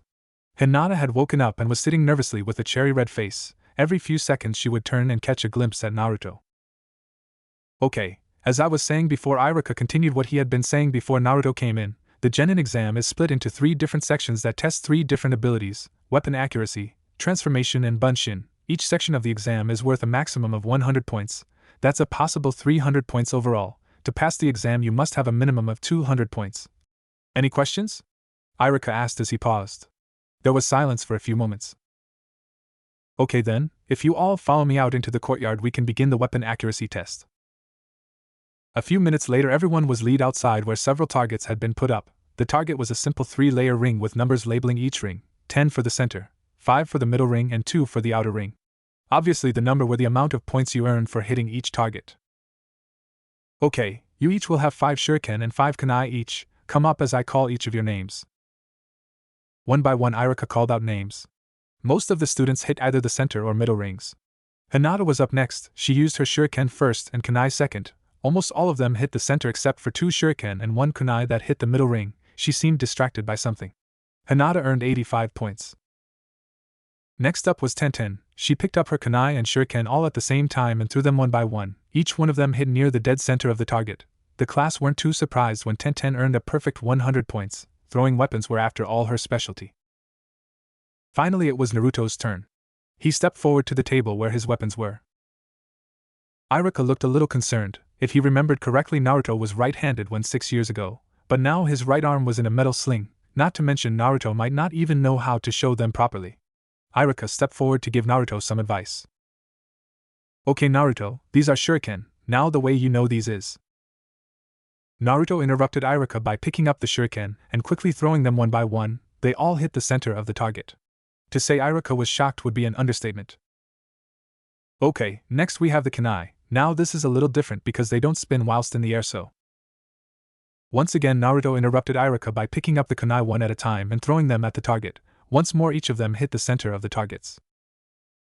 Iruka's mouth was wide enough to catch flies. Well, you've certainly got good aim with both shuriken and kunai, Iruka managed to say.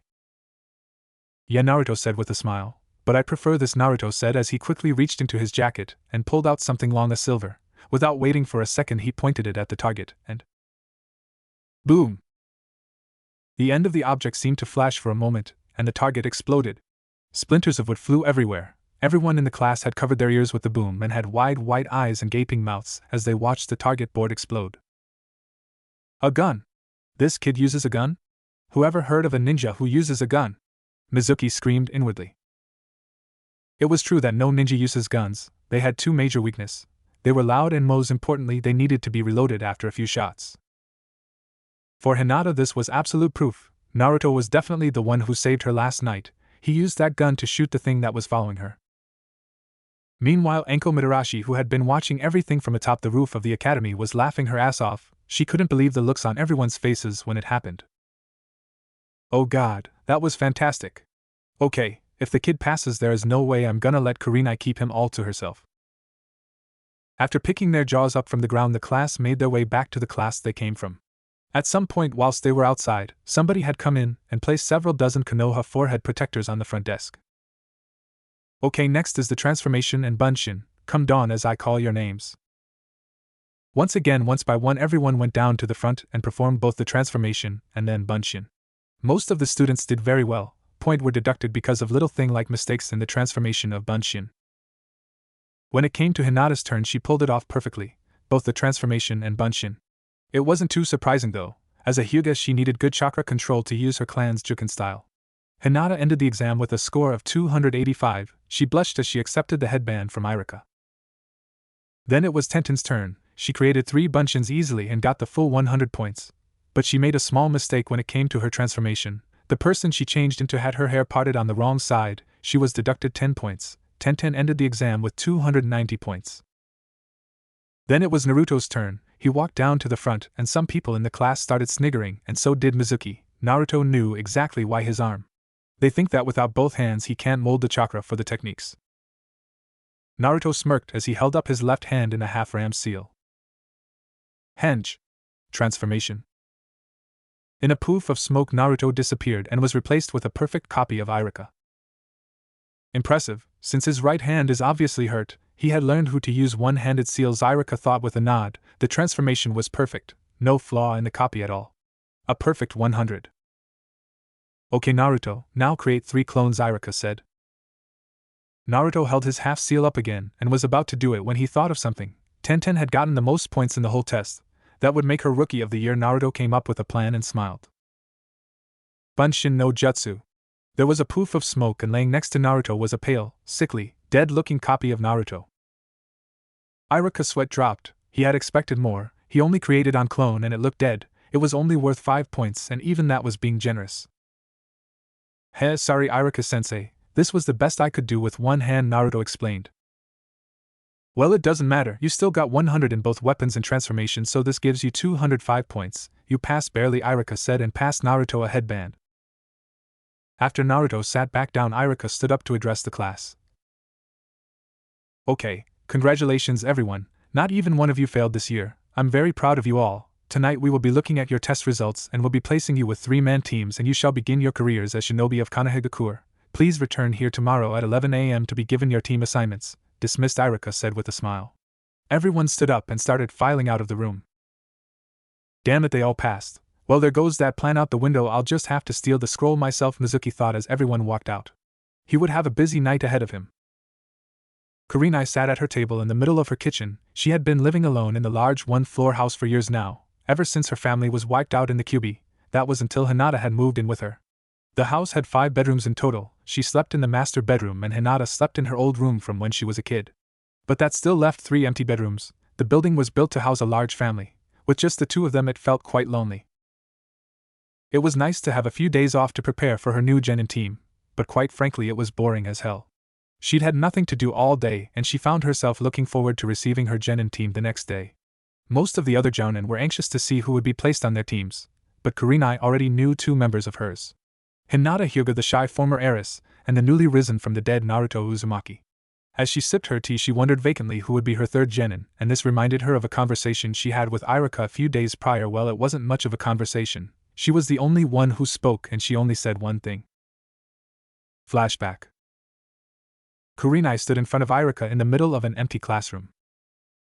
I don't care what the results of the exam are. If you put an Uchiha fangirl on my team, I will castrate you, Kurenai said in a sickly sweet tone with an equally creepy smile. Irika gulped. End flashback. Kurenai's sweat dropped as she remembered the encounter. She was getting more and more like Anko every day. As she took another sip of her tea, she found her thoughts wandering back to Naruto. Questions started plaguing her mind. Is he okay? Has he passed the exam? Has he really forgiven me? Did he just tell me that to get away from me faster? Will he accept me as his sensei? Has Hinata found out yet? Why am I still drinking tea? I wonder where Anko is. What does Kakashi look like beneath that damn mask? What was I thinking about again? Kurenai's sweat dropped as she realized she had somehow gone off topic in her head. As she tried to remember what she had been thinking about in the first place, the front door opened. Kurenai looked up to see Hinata standing in the doorway with a dreamy smile on her face which was half red with blush. Hinata seemed to float into the room before she took a seat across from Kurenai. Kurenai smirked, knowing full well the reason Hinata was smiling. So Kurenai broke the silence. I take it you met Naruto? Hinata broke out of her daze he had been in since leaving the academy. She looked up at Kurenai in shock. Why you knew? Why didn't you tell me? Hinata stuttered in a slightly annoyed tone. I found out about him last night, and I didn't have time to tell you this morning, Kurenai said in her defense. Well, Hinata stuttered. I actually saw him last night too, she admitted. You did? Kurenai asked in shock. Yeah, I was leaving the Hyuga compound when I heard footsteps behind me. Hinata quickly explained what happened the night before. She explained about the creature that had been following her, and the boy in red who had saved her. I didn't know it was him last night. I found out this morning when he came to the exam. Kurenai was shocked. Something had been following Hinata with the intent to do God knows what, and Naruto had saved her by killing the creature. Hinata, why didn't you tell me about this sooner? Kurenai asked with an annoyed and worried tone. It happened last night, and I didn't have time to tell you this morning, Hinata said with a slight smirk as she mimicked her surrogate mother's excuse for not telling her about Naruto. Touché, Kurenai muttered. Well, that brat really does get around, doesn't he? A new voice spoke from behind Hinata. Kurenai and Hinata turned to see Anko leaning against the doorframe. That brat has only been in town for a day and already he saved the lives of 2 girls, Anko said as she took a seat across from them and helped herself to some tea. 2? Kurenai wondered.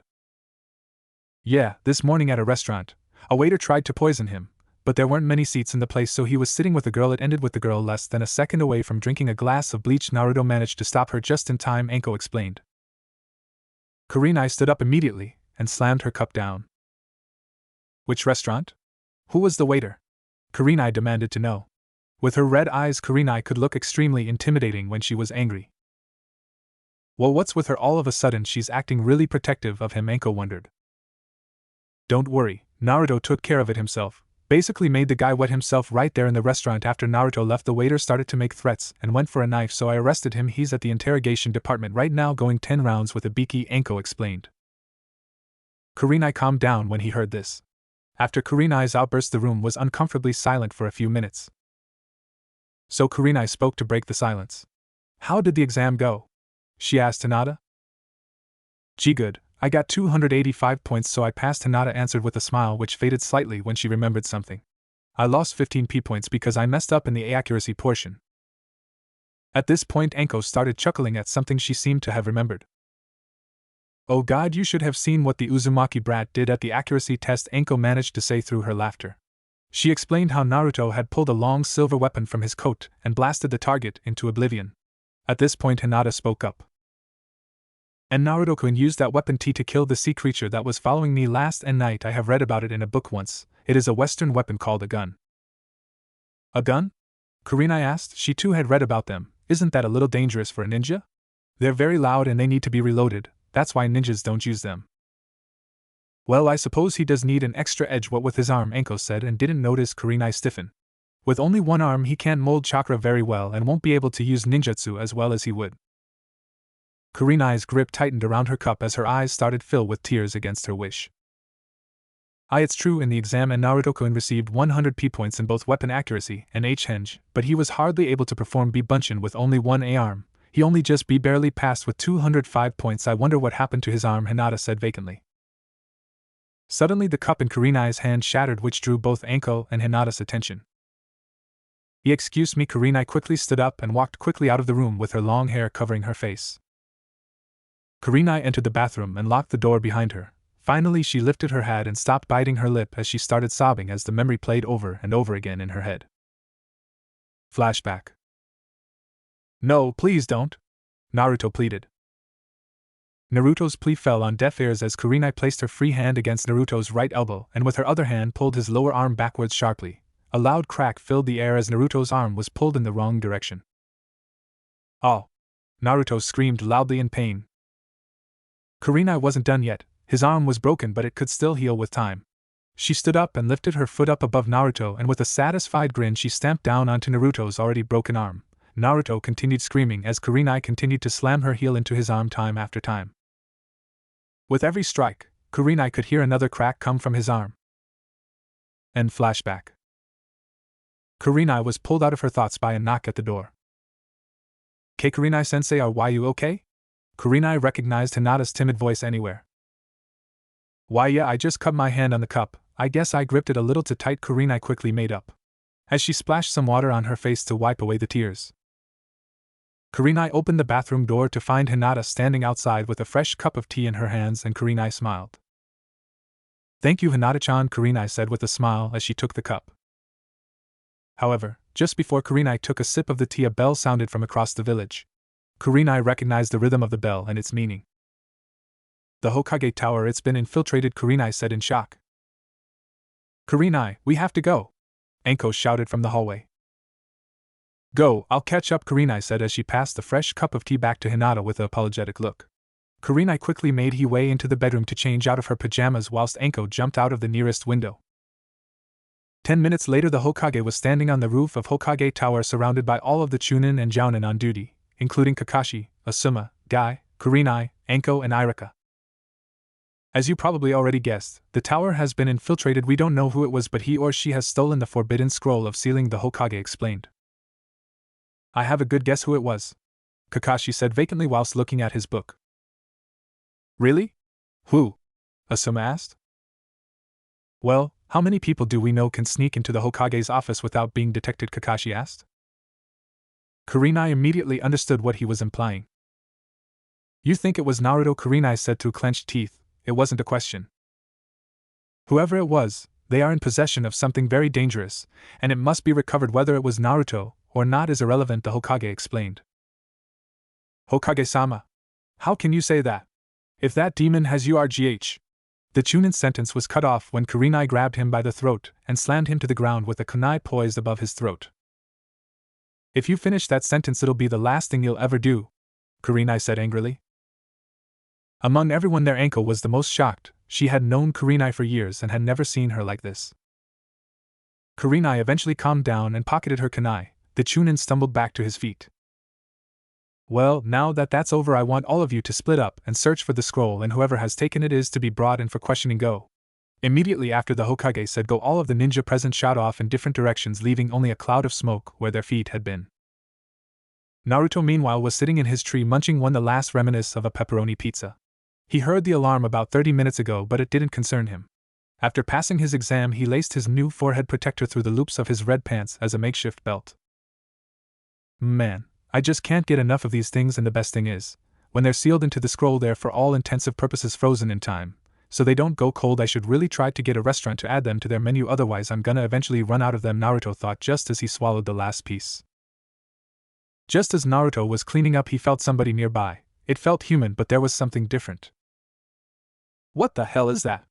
Naruto muttered to himself. He poked his head out of the tree for a moment and looked around the training area. After a few moments he noticed somebody moving away from the village and heading towards the wall. Naruto quickly recognized him. Mizuki-sensei, what on earth are you up to? Naruto muttered as he noticed that he was acting evasively. He also had a large scroll strapped to his back.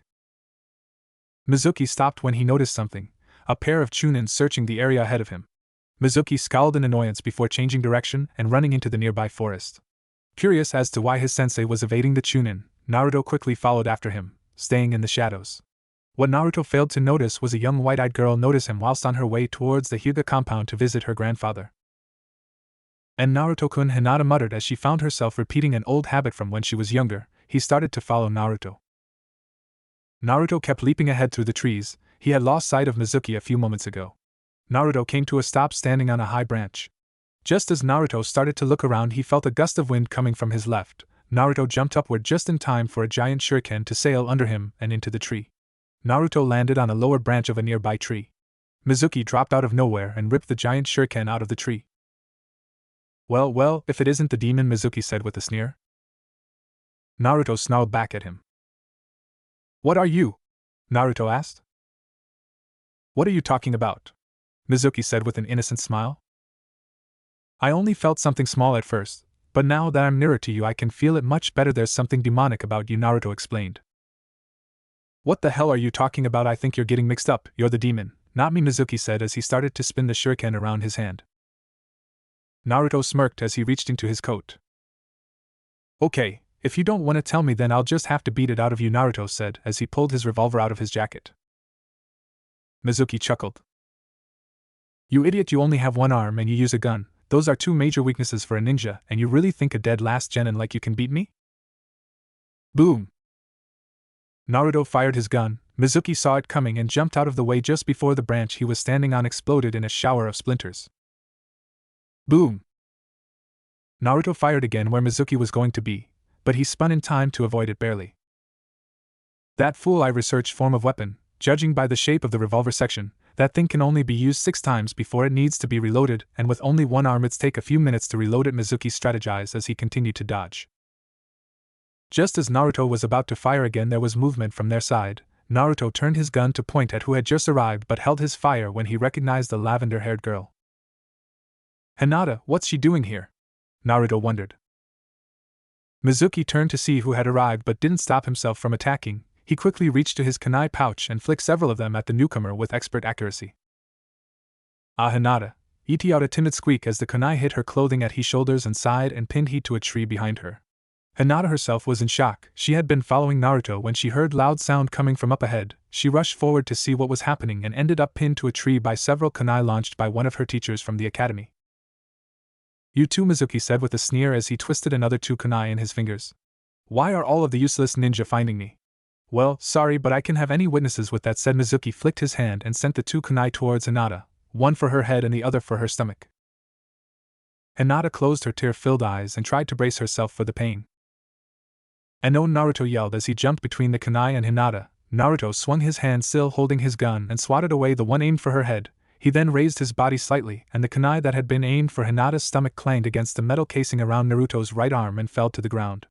As soon as he swatted the kunai away he aimed his gun at Mizuki and fired. Boom, boom! Kurenai and Anko had been searching for almost 30 minutes, but had still come up empty. There was no sign of the scroll or whoever took it. There had been silence between them both for the duration of the search. So, what's with you and Uzumaki? Anko said to finally break the silence. What? Kurenai stuttered. She hadn't expected Anko to ask something like that. What were you talking about? Kurenai asked. Well, when he first arrived the Hokage wanted to talk to the two of you alone. Then when we were speaking about him back at the house you break the cup you're holding and run to the bathroom without a word and you almost give a Chunin a new hole to breath out of when he called Naruto the D word, Anko explained. It doesn't mean anything, you're looking too far into it, Kurenai stuttered. Anko's sweat dropped. And now you're speaking like Hinata when I question you about Naruto. Kurenai, I work in the interrogations department. I notice these things. I know something is going on between the two of you, Anko explained. A cocky smile spread across her face when she got an idea. Let me guess, you used to be secret lovers? Anko asked. This caused Kurenai to sputter. And no, we didn't. Kurenai tried not to stutter as she answered but couldn't stop a blush from appearing. Okay, you are secret lovers? Anko asked. No, Kurenai answered. Oh, I get it, you going to be secret lovers? Anko asked as she smiled at Kurenai's obvious discomfort and embarrassment. Would you get off the secret lovers? Kurenai screamed. Anko just kept asking the same question different ways. Anko couldn't stop herself from laughing at her friend's behavior. Nobody had ever seen the Ice Queen of Konoha so flustered. Well, it wouldn't be so bad, would it? I mean, he's pretty good looking if he was just a few years older. Anko! Kurenai screamed in embarrassment to try to get her to stop. Hey, have you noticed though? He does look way older than he is. Boom, boom! Kurenai and Anko's heads snapped to look in another direction as two loud booming sound echoed through the night. What was that? Kurenai wondered. I know that sound, Anko muttered. Boom! That's Naruto's gun, Anko confirmed when she heard it again. Kurenai and Anko looked at each other and nodded before jumping towards the sound. He only has one shot left, Mizuki thought as he dodged again just before the tree behind him exploded. Naruto aimed very carefully at his target, and boom! The bullet ripped out of his gun and sailed towards Mizuki. Mizuki stopped just in time. The bullet only grazed his cheek. Shit, that was close, but now's my chance. Mizuki changed direction and started to charge towards Naruto. Naruto saw this and jumped backward into the air towards a tree. Oh no, you don't! Mizuki yelled as he leapt up towards Naruto whilst spinning the shuriken on his hand ready to attack. Naruto landed on a large branch, and as soon as he regained his footing he aimed the gun back down at Mizuki, who had leapt towards him. Mizuki sneered. Either Naruto thought he wouldn't notice, or Naruto hadn't noticed himself. You fool, I won't fall for that, that weapon is EMP. Boom! Mizuki felt a sharp pain in his chest as he fell backwards towards the ground. But it was empty. I counted the shots, Mizuki thought with wide eyes a moment before he hit the ground with a grunt. Naruto jumped down from the branch he had been standing on and holstered his gun. He stood over Mizuki before speaking. It's true that a gun has some weaknesses, but as ninja we must strive to overcome the weaknesses of our weapons. I would have thought an academy teacher would understood that, Naruto said as he walked towards Hinata, who had been watching the whole thing. Hinata, are you okay? Naruto asked with a concerned look. It took all of her self-restraint not to faint and answer. Why yes, Naruto-kun, Hinata answered. Naruto took a quick look at where the kunai had pinned her. You're okay by the look of it, they only hit your clothes, Naruto said as he reached out to grab the first kunai, but as he did he felt a sudden coldness as he was overshadowed by something. And Naruto-kun, behind you! Hinata shouted. It was too late. Before Naruto could even turn around he felt a powerful limb slam into the side of his face and he was sent sprawling away from Hinata. Naruto hit the ground hard and rolled several times before coming to a complete stop.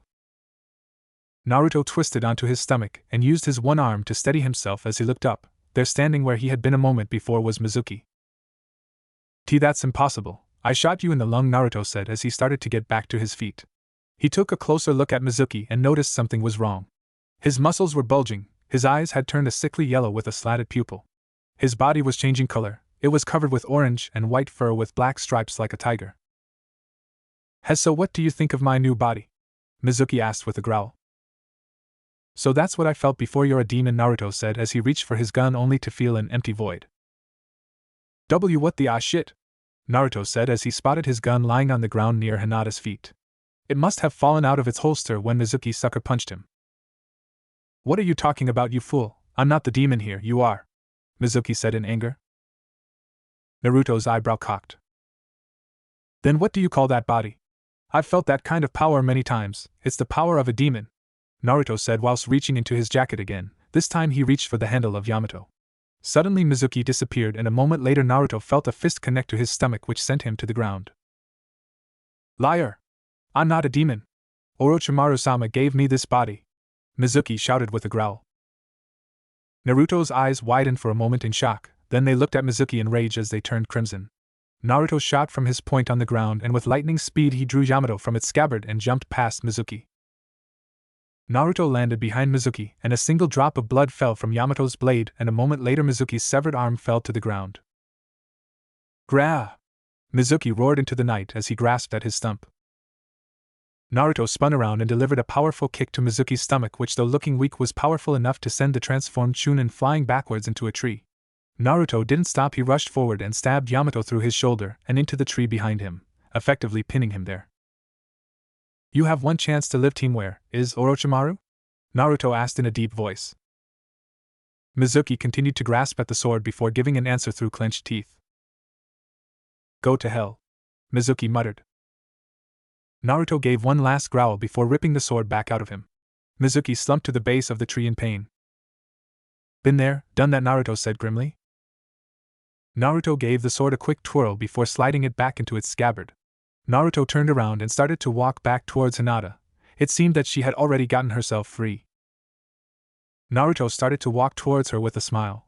Hinata looked like she was about to say something before suddenly her face had a look of horror. Before Naruto could ask what was wrong, Hinata quickly ducked down and grabbed Naruto's gun off the ground with both hands before aiming it at Naruto, which caused his to panic slightly. Hinata, don't. Boom! Naruto didn't feel any pain. He gave himself a once-over, but there was nothing wrong with him. A moment later he heard something hit the ground behind him.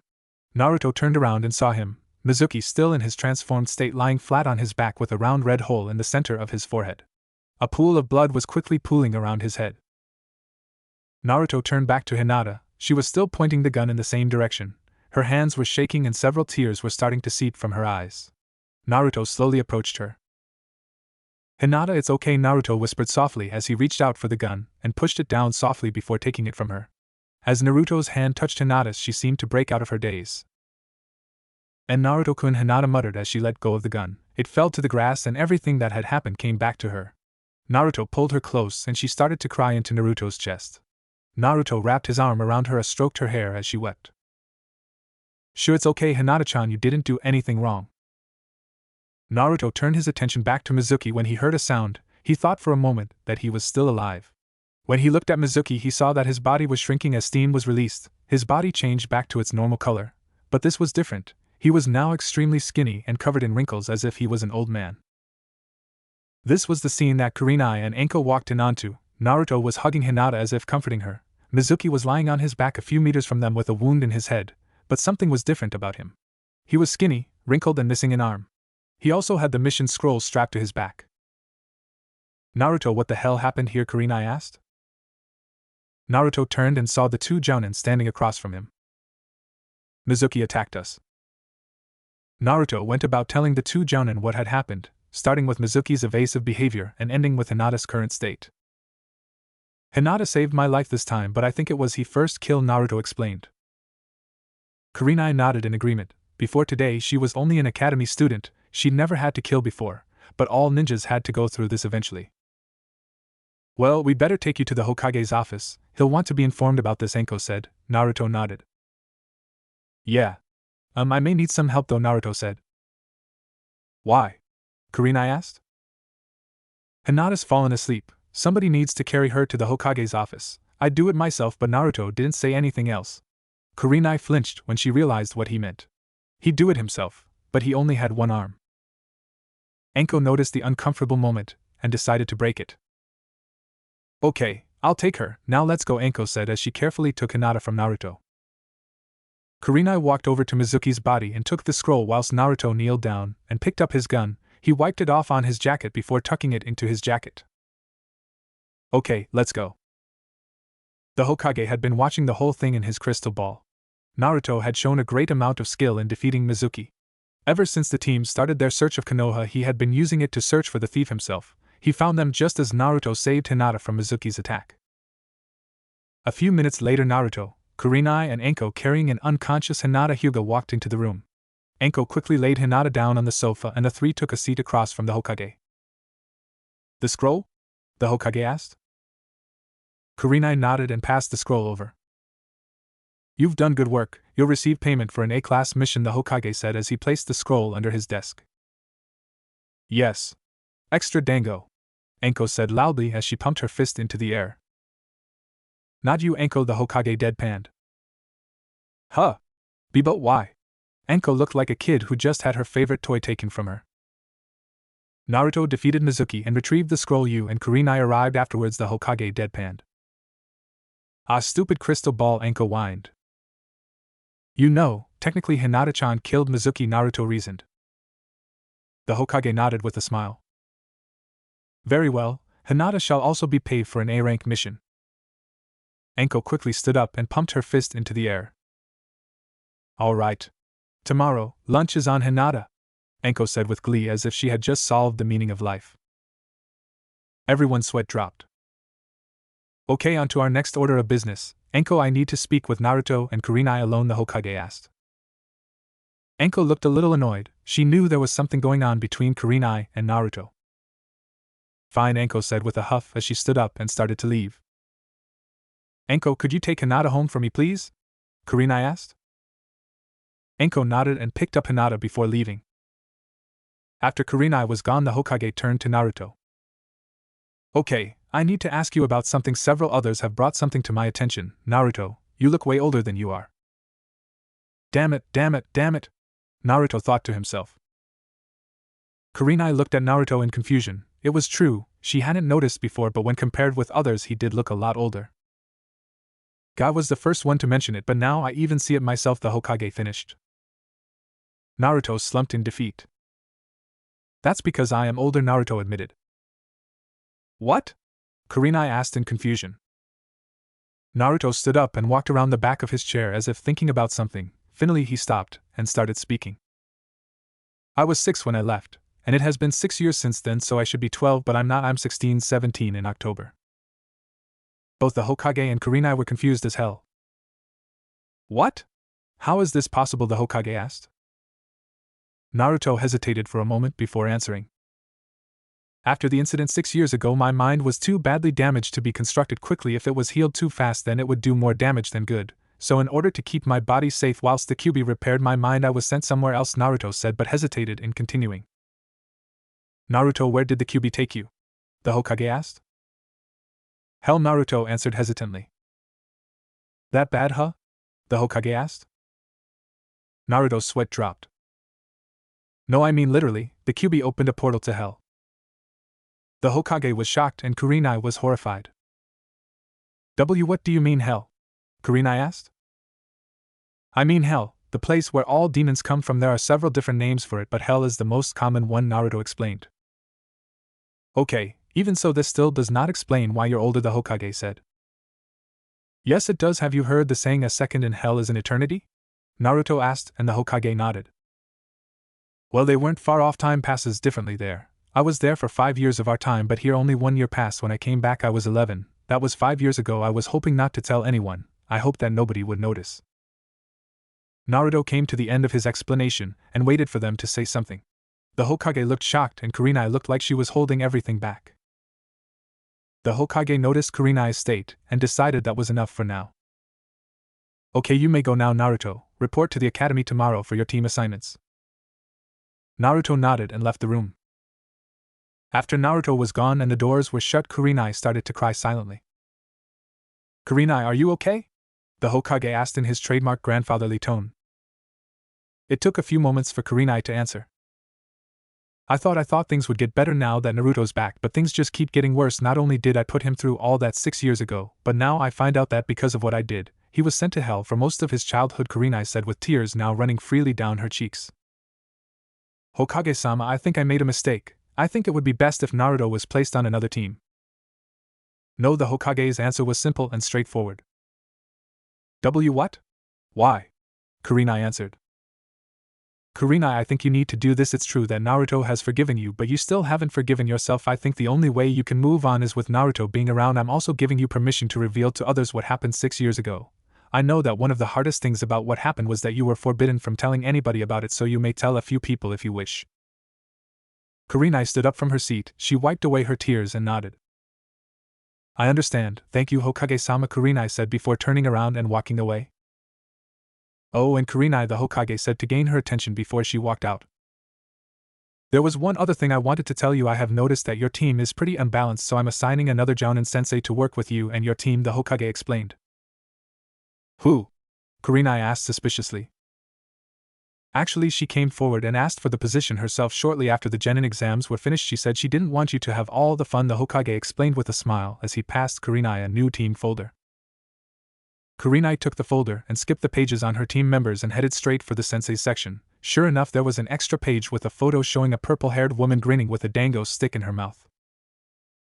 I should have known. Well, things are about to get a bit more interesting, especially when Enko finds out Naruto is above the age of consent, Kurenai thought in slight horror.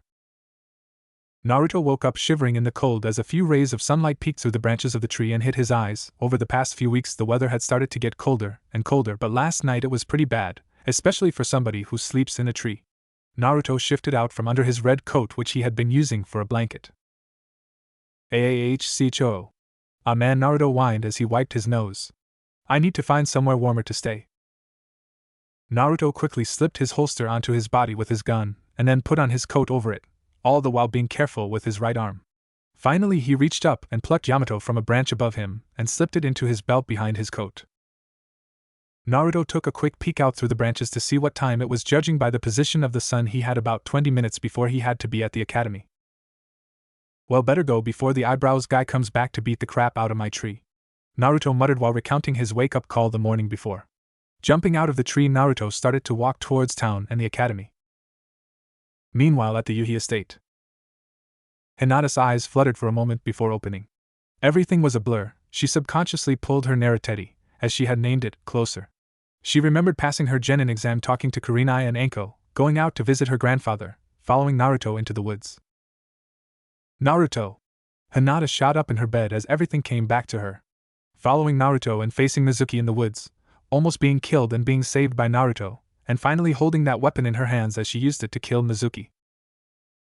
Hinata felt a little remorse for what she had done. Before she could sink deeper into her thoughts, her bedroom door opened, and in stepped the woman who had in a way become her surrogate mother, holding a steaming cup. How are you feeling? Kurenai asked. Kurenai sensei, I killed him. I killed Mizuki sensei, Hinata said as she started to weep. No, you killed a traitor, Kurenai said with certainty, as she took a seat next to Hinata on the bed. Mizuki stole a forbidden scroll from the Hokage, and we believe he intended to sell it to an enemy village and become a missing nin. In addition, he tried to kill both you and Naruto, and you defended yourself and your fellow ninja, understand? Kurenai asked. Hinata hesitated for a moment but nodded. She was still unsure, but what Kurenai had said had made sense to her. Now I have a cup of tea for you if you can pry yourself away from Narutetti for a moment, Kurenai said with a smirk. Hinata noticed she was still hugging the scorched teddy close to her chest. Eep! Hinata let out a cute sound as she hurriedly hid the teddy under her covers and took the cup of tea. Hinata sipped the tea quietly for a moment, whilst wishing her obvious blush would go away. A moment later Hinata thought of something. Kurenai sensei, what tea time is it? Hinata asked. About 10:40, Kurenai answered. Hinata quickly shouted out of bed and started rushing around the room getting changed. She didn't mind changing around Kurenai. Hinata, what are you doing? Kurenai asked. I'm supposed to be at the A Academy at 11 for team assignments, Hinata explained. Oh yeah, well, since we both know you're going to be on my team, I didn't think it would matter if you missed it. Besides, you were pretty tired after what you went through last night. Why yes, but if I'm not there then I won't know who else is on the T team, Hinata stuttered out as she quickly pulled on a fresh top. Oh yeah, okay then, I guess I'll see you in a couple of hours, Kurenai said with a smile. Hinata nodded with a smile as she finished getting dressed and slipped on her sandals before sprinting out of the room. On her way out, Hinata almost bumped into Enko, who had came in through the front door just a few seconds before. Oh Gomen, Enko-san, Hinata said with a bow before continuing on. A second later Hinata was gone. Kurenai came out of the bedroom a second later and saw Enko. Hey Kurenai, so how's the squirt handling her first kill? Enko asked. As well as can be expected, we all go through it sooner or later, Kurenai answered. So what kind of team do you think we'll get? Enko said with a smile. Enko, why didn't you tell me? Kurenai asked with an annoyed tone. Yeah right, and missed the look on your face when you found out? Besides, I'm not about to let you have Naruto all to yourself, Enko said with a smile. Yeah, about that, Kurenai cringed. She feared having to do this, but it had to be done. Anko, there's something you need to know about Naruto's age. Kurenai went about to explain. She didn't tell Anko about what happened 6 years ago, but managed to convince her that Naruto was older than he should be. Anko listened to the news and then smiled evilly. So he's actually 16? Anko asked. Kurenai cringed harder. Why, yeah. 30 minutes later. Everyone was sat at different desks as Iruka started to read out the team assignments. He had just gotten through about half of them when the door to the class opened, and in stepped a familiar young man with blonde hair and a red coat. Sorry I'm late, Irukahc Cho. Naruto sneezed so hard he jumped a few centimeters into the air. Damn it. Sorry Iruka-sensei, I got a little sidetracked. Naruto apologized with a bow. It's okay Naruto, you're just in time, please take a seat, Iruka instructed. Naruto quickly took a seat near the back and put his feet up on the desk. Okay, now as I was saying, Iruka continued from where he left off. Team 7 is consisted of Sakura Haruno, Kiba Inuzuka and Shino Aburame under the Jounin sensei Kakashi Hataki. What? Sakura all but screamed. I wanted to be with Sasuke-kun, but instead I get stuck with the dog boy and the bug boy. Sakura whined in argument. How many times do I have to tell you, Sakura, you cannot be placed on a team with Sasuke, he graduated last year and is already with a team. Iruka yelled at Sakura, who continued to sulk. That's right, Billboard Brow, if anybody's gonna end up with Sasuke-kun it's gonna be me. A blonde-haired girl shouted from the back of the room. What was that, Ino pig? Sakura shouted back as she stood up and started to stalk towards the blonde. Who you calling pig, Billboard Brow?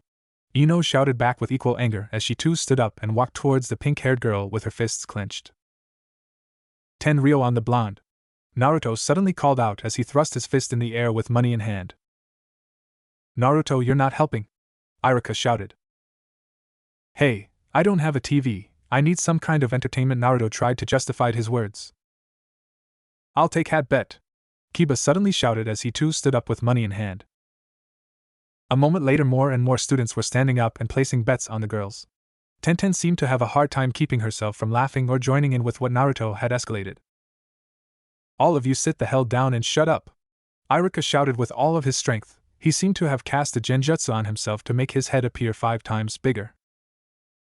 Immediately everyone was quiet again. Hcho. Naruto sneezed again. Naruto, shut up, Iruka screamed again. Everyone was silent again. This time nobody make a sound. Now where was I? As yes, teammate will consist of Hinata Hyuga, Tenten and Iruka stopped for a moment to turn the page of his notebook. Both Hinata and Tenten tensed up. Was it that much trouble just to memorize the teams?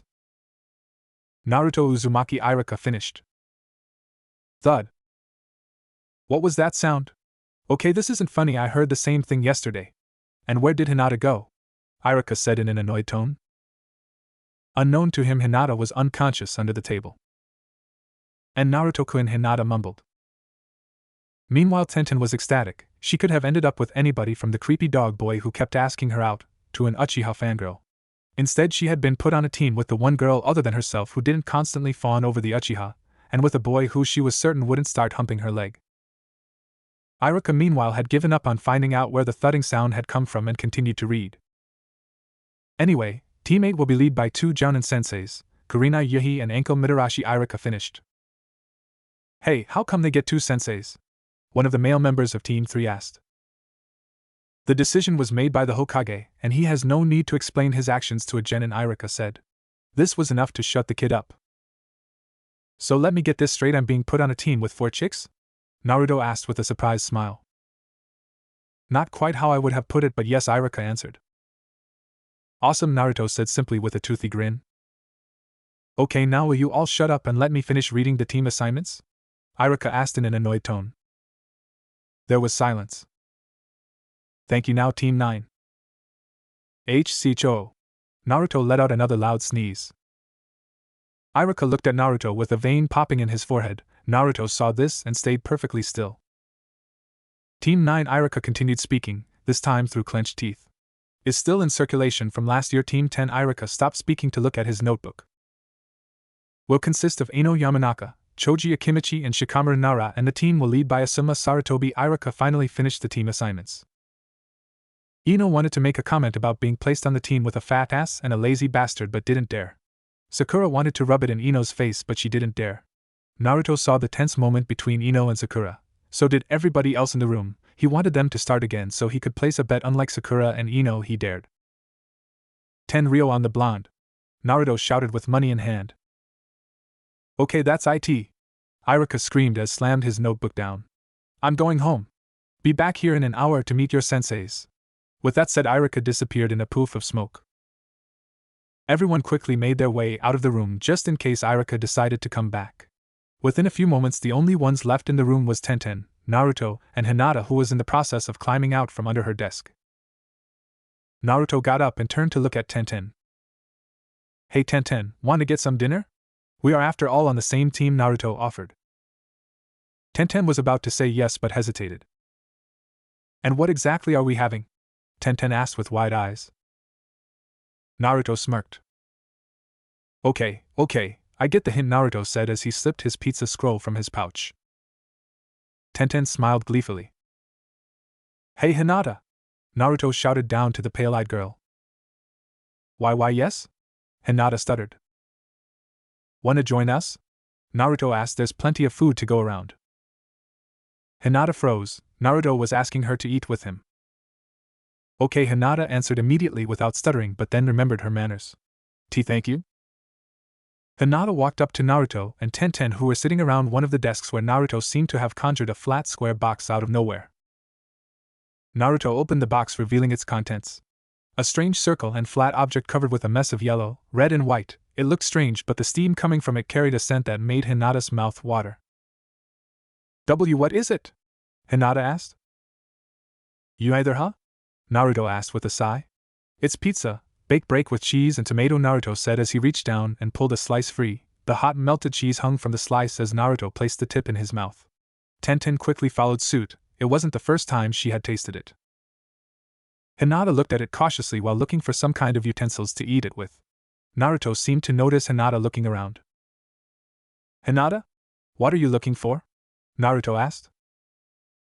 Hinata stuttered but didn't know what to say. Naruto realized what was happening. He shoved the rest of his slice in his mouth before reaching out to Hinata and gently held onto her hand. Hinata saw this and blushed furiously. And Naruto-kun, he's holding my hand, Hinata thought with her blush. Naruto held Hinata's hand open before grabbing a new slice of pizza and placing it in her open hand. Hinata, pizza is only to be eaten with your hands, that's part of what makes it fun, Naruto explained with a smile. Hi, Hinata said with hesitation. Hinata slowly raised the food to her mouth, took a deep breath and bit into the slice. The effect was immediate. Hinata's eyes widened as the delicious taste filled her mouth. Oh my, Hinata whispered. Tell me about it, Tenten said with a smile. She understood exactly how Hinata was feeling. After a few minutes, over half of the pizza was gone. Drink? Naruto asked as if offering something. Tenten nodded. Yeah, thanks. Why yes please, Hinata also said. Naruto smiled and reached over to his pizza scroll. He pressed his fingertips into a smaller seal on the edge of the scroll. A moment later 3 poofs of smoke filled the class and on the scroll were 3 blue shiny cans with a white or red circle on them with the word Pepsi. The cans all had water droplets on them. They were obviously ice cold. Pepsi? What the hell is Pepsi? Tenten asked curiously. Naruto smiled. If he introduced them to pizza, they had to have Pepsi too. To him, one doesn't come without the other. A little later the pizza was gone and the 3 cans were empty. That was fantastic, Tenten said while patting her stomach. Glad you liked it, Naruto said whilst licking his fingertips. How did you like it, Hinata? Hinata opened her mouth to say thank you, but instead a different sound came out. Burp. Hinata's hand slapped over her mouth to cover it. Her eyes were wide and her cheeks were red. I'll take that as a yes, Naruto said whilst restraining himself from saying nice one. Jigomen, Hinata said hurriedly. Not long after that the rest of the students started coming back into the class. A few minutes after that the senseis started arriving and leaving with their teams. Asuma arrived and took Team 10 and all that were left were Team 8 and Team 7. After a few more minutes the door to the class opened and Kurenai appeared in the doorway. Team 8, Kurenai called out. She saw Hinata sitting with her new teammates and smiled. Follow me. 10 minutes later. Kurenai lead her team across the village to one of the training grounds where her fellow Jounin was waiting. Enko saw the team and smiled. She quickly made her way towards Naruto. Well, hello there, Enko said with a sultry smile while looking Naruto up and down. Enko, that took 2 seconds, Kurenai said in an annoyed tone.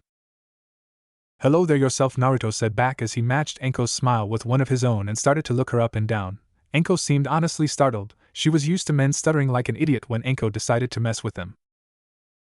And that took 5 seconds, Kurenai said in shock that Naruto had gone against Enko at her own game. Anyway, let's all get comfortable and introduce ourselves then, Kurenai said to break up the scene. A few moments later the 5 of them were sat on a set of steps near the training grounds. Okay then, let's introduce ourselves to each other, name, likes, dislikes, hobbies, dreams, the works. I'll go first, Kurenai said and cleared her throat. My name is Kurenai Yuhi, Jounin specializing in genjutsu. I like freshly brewed tea and spending time with friends. I dislike kunoichi who care more about what their looks than their skills, and I dislike most perverts, Kurenai whilst casting a quick glimpse at Enko. My hobbies are creating new genjutsus and trying new teas. I don't really have a dream. Okay Enko, your turn, Kurenai finished. Enko stood up and thrust her fist into the air. Okay, listen up maggots. I am the great and powerful Enko-sama. Jounin specializing in interrogating. My likes include snakes and dango. My dislikes are fangirls and a certain snake trader bastard. My hobbies you're not allowed to know until you're 16, 18 or 21 depending what country you're in, and my dream is to get revenge against somebody who betrayed me. Enko finished and sat down. Kurenai looked awkwardly at Enko and her team. I was hoping to avoid emotionally scarring them until they're at least Chunin. Oh well, Kurenai thought. Okay, Tenten, you're up, Kurenai said. Okay, my name is Tenten. I like weapons and pizza. I dislike people who mistreat others because they think they're better than them. My hobby is collecting different weapons. My dream is to become a powerful kunoichi like the legendary Sannin Tsunade. Tenten finished with a smile. Good, she's not a fangirl, Enko thought. Looks like she wouldn't have to castrate Irika after all. Okay Hinata, go, Kurenai instructed. Hi, my name is Hinata H. Hyuga. I like tea and my grandfather. I dislike people who are cruel to others for no reason. My hobby is tea training and pressing flowers. My dream is to earn my family's acceptance, Hinata answered truthfully. Kurenai looked a little saddened. Most of her family had abandoned Hinata and yet she still yearned for them to accept her. Okay Naruto, go, Kurenai said as she shook herself from her thoughts. I'm Naruto Uzumaki. I suppose you could say I'm a hunter of sorts. My likes are pizza, girls, weapons, music, pizza, sarcasm, fighting, pizza, drinking, anything rocket-propelled. Did I mention pizza? Naruto asked. Yes. Enko and Kurenai answered at the same time. Okay, my dislikes include IHCHO. Sorry, my dislikes are people who waste pizza, people who clumsily tried to kill me and end up almost hurting my friends. My hobbies are collecting certain weapons and hunting. My dream is to kill a certain man, complete a certain collection of swords and save the world from the forces of hell, Naruto said with a smile, as if it was all completely normal. Who? Enko asked. What? Naruto asked, not understanding. You said you wanted to kill a certain man. Who? Enko asked again. The way he had said it had intrigued her. Naruto hesitated for a moment. If you must know, the man I wish to kill is a traitor to Konoha. His name is Orochimaru. Enko froze at that name. What the hell? Why does this kid want to kill Orochimaru? This could be dangerous for him. Besides, if anybody's going to kill Orochimaru, it'll be me, Enko thought. Kurenai too was a little shocked at Naruto's dream. There was most likely an interesting explanation behind it. Okay, then that's the introductions done, unless anybody has anything left to add? Kurenai asked. Naruto immediately put his hand up. Yes, I forgot to mention before, but there is one last thing. I also have the ability to make people explode with the will of my mind alone, observed Naruto said as he looked around. He quickly spotted an average-looking man walking across the rim of the training ground.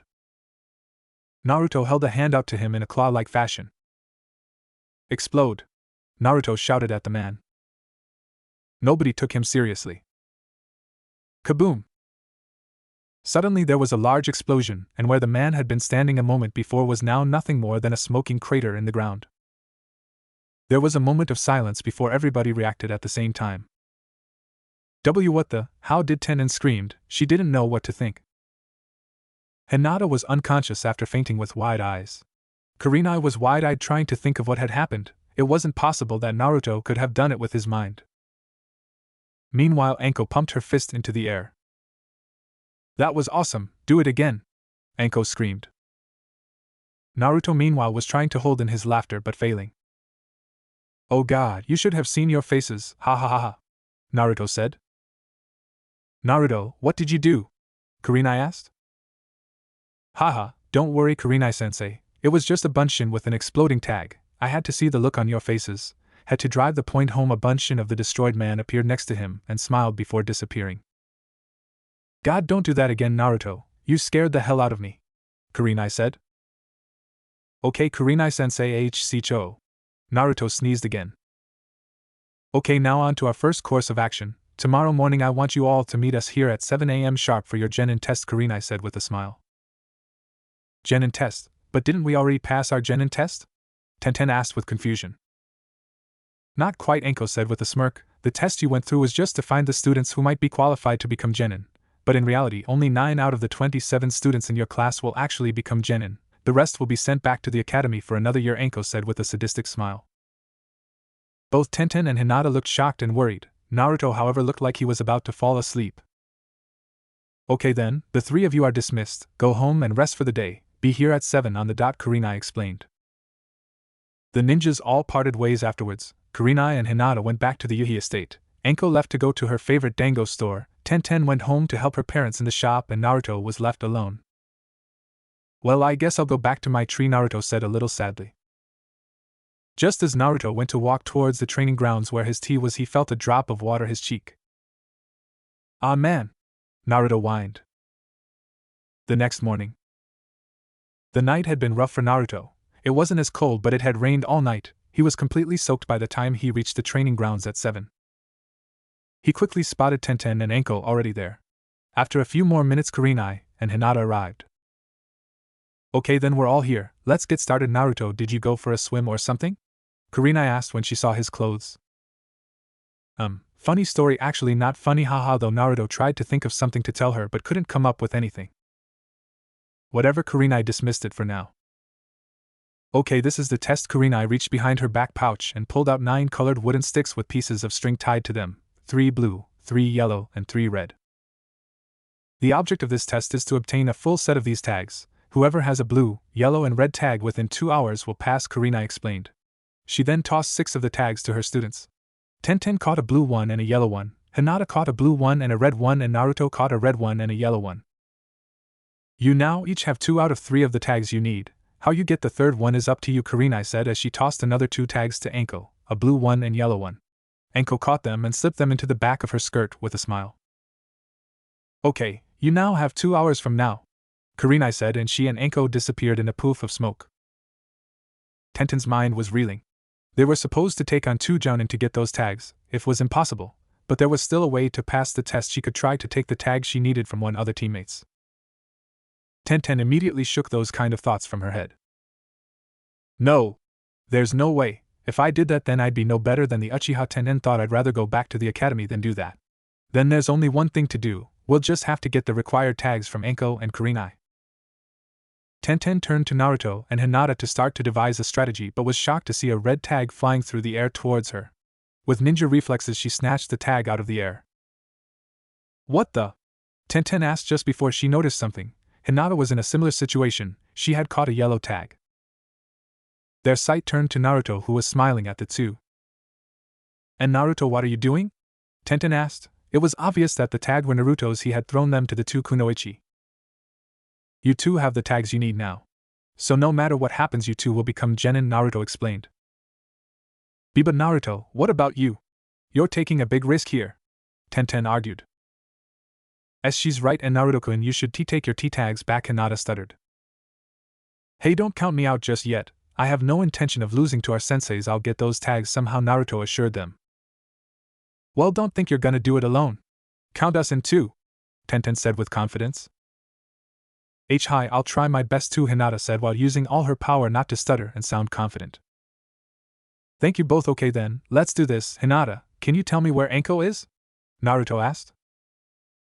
Anko had been running deeper into the forest area near the training ground they had started from. After a few more minutes, Anko came to a stop. Okay then, time to see if these brats can really handle being ninjas. I doubt it, thought Anko, spoke to herself. Oh, Anko-chan, how do you know if you never give us a chance? A playful voice asked from above. Anko's eyes widened, she hadn't even felt anyone. She looked up and saw him sitting on a high branch with his legs dangling down. How the hell did you get here so fast, brat? Anko asked while slowly reaching for a kunai from her pouch. Well, about that I don't want to tell you, Naruto answered with a grin. Fine, I'll beat it out of you with that, said Anko, flicked a kunai in his direction. Naruto acted quickly and snatched it out of the air just a moment before it would have struck him. He grinned evilly before lifting the kunai to his nose and sniffing it. Anko blushed after remembering where she kept her kunai at night. Stop that! Anko screamed in embarrassment. What can I say, Anko-chan? It's just such an interesting aroma, Naruto said with another grin. Okay, listen up, brat, you couldn't handle the kind of woman I am, so you may as well stop making these lousy advancements, Anko said as she drew another kunai. If I remember correctly, it was you who started it, Naruto shot back. Yeah, well, I was messing with you. Next thing you know, you'll be walking up to me in a bar with a ridiculous line like, do you have a map? Because I'm lost in your eyes, Anko said with an annoyed look. It seemed she got that a lot.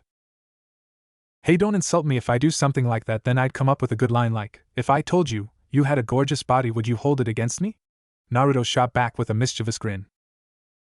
Anko had to hold back a laugh. It was definitely better than most men's attempts. Well, enough with the banter, let's get this started, Anko said and threw another kunai at him. Don't you learn? Naruto asked as he snatched this one out of the air as well. But he quickly noticed something wrong about it. There was something wrapped around the handle. Oh crap. Boom! The explosion wasn't that powerful, but it was enough to knock Naruto off his branch and towards the ground. Naruto landed clumsily and fell back against another tree. Naruto tried to move away from the tree and regain his footing, but found the tip of a kunai directly in front of his face. Is this the best you've got? Anko asked.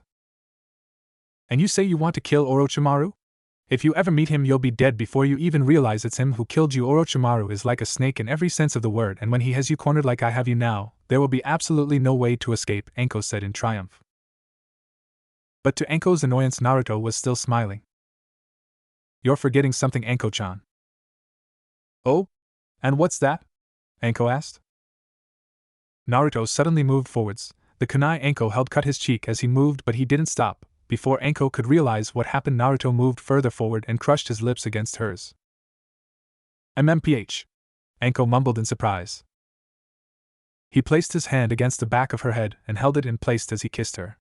Anko's eyes widened in surprise at what Naruto was doing. He pushed her up against the tree behind her and continued to firmly kiss her lips. He was the same height as her, so it didn't take much effort.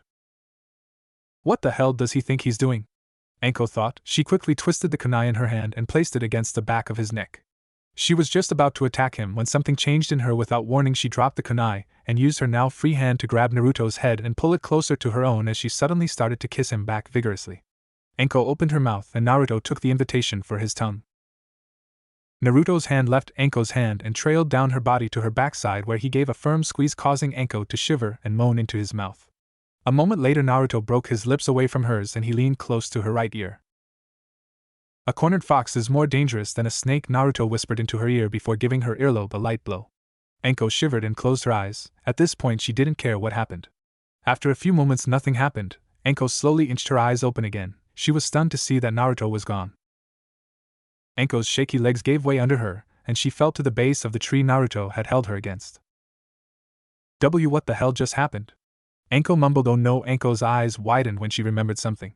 She reached behind her back and patted her skirt. The tags were gone. Oh god damn it! Anko screamed. Mission 6, the bane of a ninja's existence. Hinata and Tenten were extremely busy. Naruto had gone after Anko whilst they decided to track and take on Kurenai. They had already ran into and escaped from several genjutsu. This is insane, Tenten managed to say through her labored breaths. We've been at this for over half an hour, and we still haven't laid a scratch on her. I hope Naruto's doing better. Hinata was down on one knee as she tried to regain her breath. Kurenai, meanwhile, was high up in a tree overlooking the two. Oh come on girls, if this is all you've got then you're not going to make it very far in the ninja world, Kurenai mocked. Tenten shakily stood up and tossed a pair of kunai up at Kurenai. Kurenai made no attempt to dodge as the kunai simply phased through her. Damn it, another genjutsu, Tenten whined. Genjutsu wasn't her strong point. Meanwhile, the real Kurenai was standing over the unconscious bodies of both Tenten and Hinata. Ever since they found her, they had been trapped in a genjutsu together. They thought they kept falling into new genjutsu, but in reality they were only in one. I wonder if they'll figure it out, Kurenai mumbled. I'm sure they will given enough time. They are pretty smart, another voice said from behind her. It took Hi a moment to process that she wasn't alone. She quickly spun around and saw Naruto standing there with a grin on his face. Hi, Naruto said simply with a smile on his face. How long have you been there? Kurenai asked. Only about an hour, Naruto joked. Yeah, right, I thought Enko would have dealt with you by now, Kurenai said with a grin whilst backing away from Naruto slightly. Yeah, about that, Naruto said with another grin as he reached behind his back and pulled out 2 tags, a blue one and a yellow one. Kurenai's eyes widened. She had already noticed a full set of blue, red and yellow tags hanging from both Tenten's and Hinata's pants and figured that Naruto must have given them his tags or they had taken them from him, but that was unlikely. So the tags must be the ones she gave Enko. How did you get those from Enko? Kurenai managed to say through her shock. Do you really want to know? Naruto asked with a raised eyebrow. I don't know, do I? Kurenai asked cautiously. Probably not, but you can always ask Enko later, Naruto answered honestly. But for now, to business, Naruto said in rhythm with him reaching into his coat and pulling out his gun and pointed it at Kurenai. Boom! Holy, Kurenai managed to jump high into the air just as Naruto fired. The bullet ripped through a tree behind her. Kurenai landed on a high branch. Naruto wasted no time in aiming upwards. Boom! Kurenai jumped again just in time as the branch under her exploded in a shower of splinters. A large section of the branch fell towards the till unconscious Tenten and Hinata. Naruto saw this and took aim. Boom! The middle of the branch shattered and the 2 sections landed away from the girls. Nothing bigger than a twig hit them. Kurenai saw his distraction and took the opportunity, tossed the kunai directly at him. Naruto spun around swinging his revolver to follow his sight and saw the kunai heading for him. He quickly aimed and fired. Boom! The bullet hit the kunai. There was a loud metal-on-metal clang and the kunai spun wildly in the air before dropping to the ground. That's 4 shots, 2 more and it'll be empty. That'll be my chance, Kurenai thought to herself as she continued to move so as not to be caught in Naruto's sights. Boom! The shot was so close that she felt the air rush past her ear. Crap! That was close, one more. Naruto watched Kurenai move faster through the trees trying to dodge. Naruto smirked. He knew what she was doing. She was buying time until he was out of ammo. Naruto suddenly jumped high up into the air towards a branch where Kurenai was heading. Kurenai saw him in time and stopped. Naruto landed on the branch and brought his gun up and... Boom! Kurenai twisted her body to the side and the bullet whizzed past her and hit the tree behind her and just kept going, leaving a very visible hole in the wood. Now's my chance, Kurenai thought as she spun around and jumped at Naruto. Naruto smirked and aimed his gun. Boom! Kurenai made no move to dodge. She wasn't prepared for it. She felt her pants move for a second before they were still again. Kurenai was stood still on the tree branch she had landed on, frozen. She looked her body over slowly. No visible wound. She then looked where her clothes had shifted on her right side. Her eyes widened when she spotted 2 holes on her pants where the bullet had entered and exited without hitting any skin. Holy shit, that was too close. The shot only hit my clothes, but I don't understand. I counted his shots. The gun should be empty, Kurenai wondered. Would you like to know your mistake? Naruto asked with a smirk. Kurenai looked at him but didn't answer. She was still in a state of shock. You saw my weapon and automatically assumed you knew its weaknesses without considering that I may have found a way to overcome the weakness. 2 nights ago Mizuki made the same mistake. Every weapon has weaknesses, but finding ways to eliminate those weaknesses is the key to being a Kenjutsu user, Naruto said as he holstered his gun. And now we've won. And no, you haven't. You still haven't gotten your 3rd tag, Kurenai said as she quickly took a step back and prepared herself to continue. Are you sure about that? Kurenai-sensei, that last shot didn't miss, Naruto said with a smirk. Kurenai looked again to where the bullet had passed through her pants and her eyes widened. It was exactly where the tag had been tied. Now there was only a small piece of string. Kurenai quickly looked around to find where the tag, but as she looked down out of the tree, she spotted Tenten with the tag dangling from her fingers and her tongue stuck out at Kurenai mockingly. Hinata was standing right next to her looking up.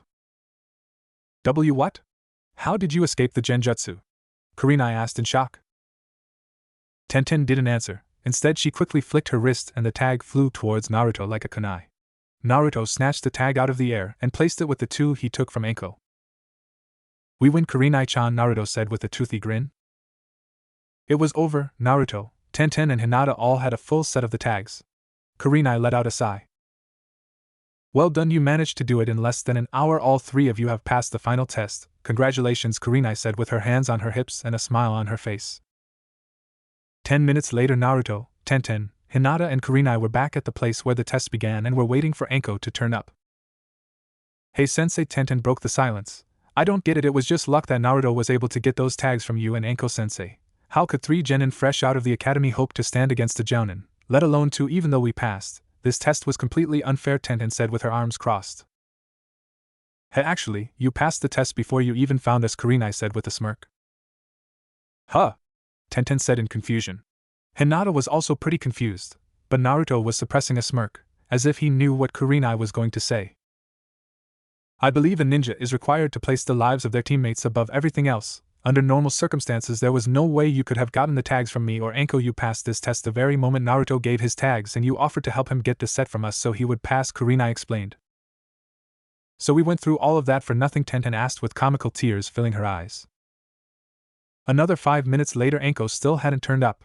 Kurenai was trying to figure something out. "Naruto, how did you do it?" Kurenai asked. "I'm gonna need a little more to go on, Kurenai-chan," Naruto said as he laid back against the base of a tree with his arm behind his head.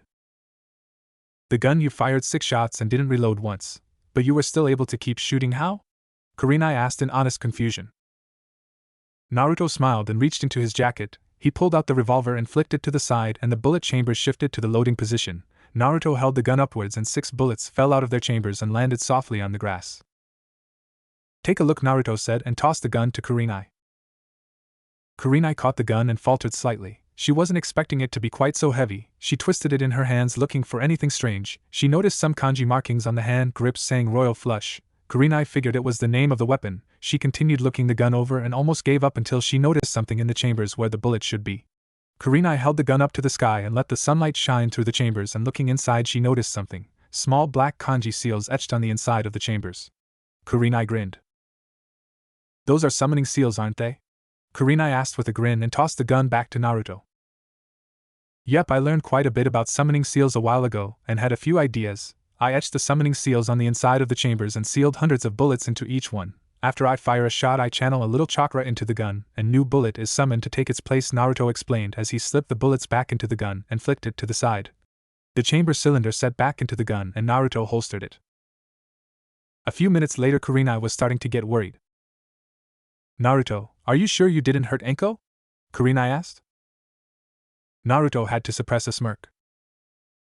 "Hurt? No, but remember what I said earlier about overcoming weaknesses?" Naruto asked. Kurenai nodded. "Well, Anko has a weakness that she hasn't overcome, and I used it against her."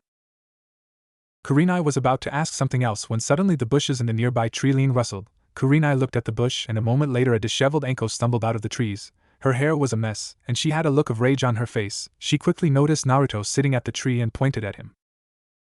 "You little rat bastard!" Anko screamed and stared to walk towards him. Naruto saw her coming and quickly stood up and ran behind the tree with a nervous look. "Anko-chan, can't we talk about this?" Naruto asked nervously from behind the tree. "I am so gonna kick your ass. Nobody does that to me and gets away with it," Anko said through clenched teeth as she followed Naruto around the tree. Naruto continued running around the tree to keep away from the enraged woman. "Oh, come on, Anko-chan. You've gotta admit it was a good tactic," Naruto said whilst she continued to inch around the tree to make sure Anko was on the exact opposite side. "What the hell did Naruto do to her?" Kurenai wondered.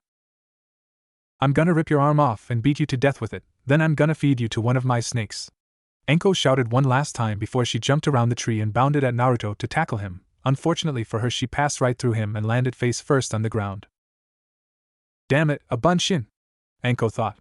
The creation of the bunshin did make Kurenai remember something about the Genin exam. The real Naruto, however, was hiding behind Hinata with his hand on her shoulder. Hinata blushed at the contact but stayed still. After a few minutes, Kurenai managed to calm Anko down. "Okay, teammate, meet here tomorrow morning at 9 for our first mission, Naruto. I'd like to speak to you for a moment, Kurenai said. Naruto nodded. Tenten waved goodbye and started to walk home.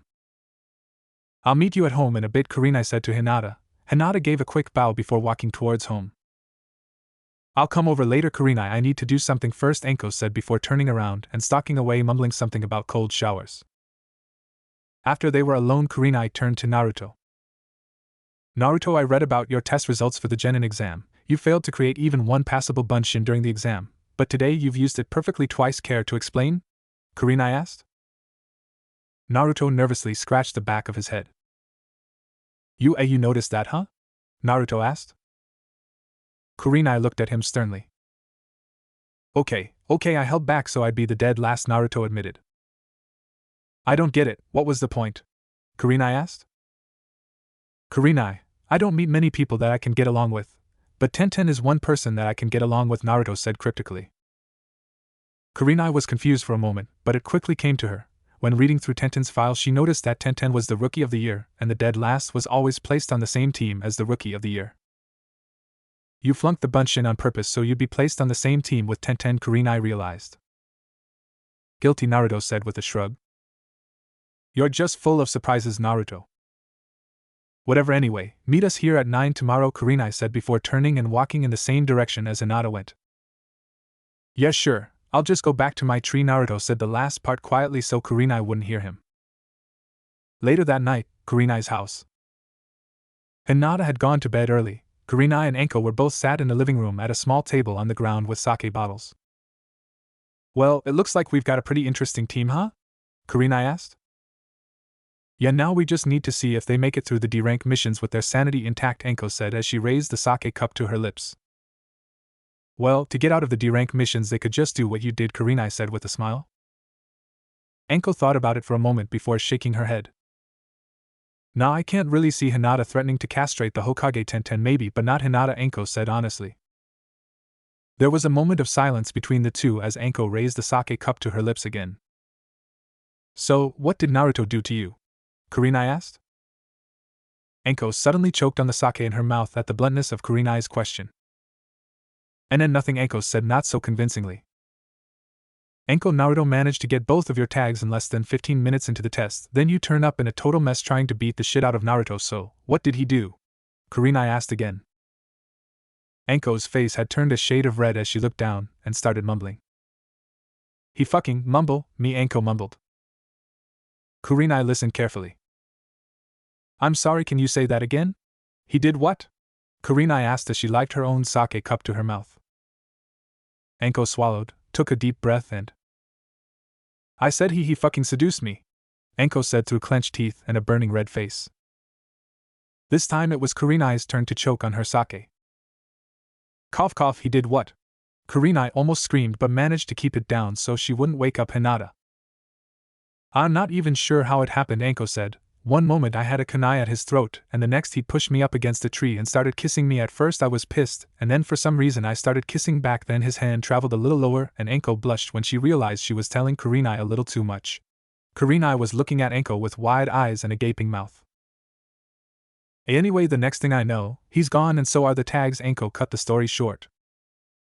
After a moment Anko noticed that Kurenai was grinning at her knowingly. What? Anko asked, wondering what Kurenai found so funny.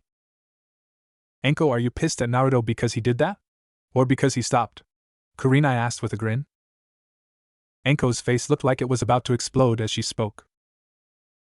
Honestly, Anko spoke in an embarrassed tone. Honestly, after I left the training area today, I had to go home for a cold shower and to change my underwear. Even now I'm resisting the urge to track that little bastard down at his home, and if I found him I don't know whether I'd kill him or jump his bones, Anko admitted. Kurenai shook her head in disbelief. Never had Anko been beaten at her own game. Well, good luck finding him. His home was burned down a few years ago, and Kurenai stopped mid-sentence, as several things clicked into place in her mind. Naruto's sneezing yesterday, last night it was raining heavily, and Naruto turned up this morning soaking wet. Oh God, Kurenai said as she slapped her own forehead for her own short-sightedness. What? Anko asked, wondering what was wrong.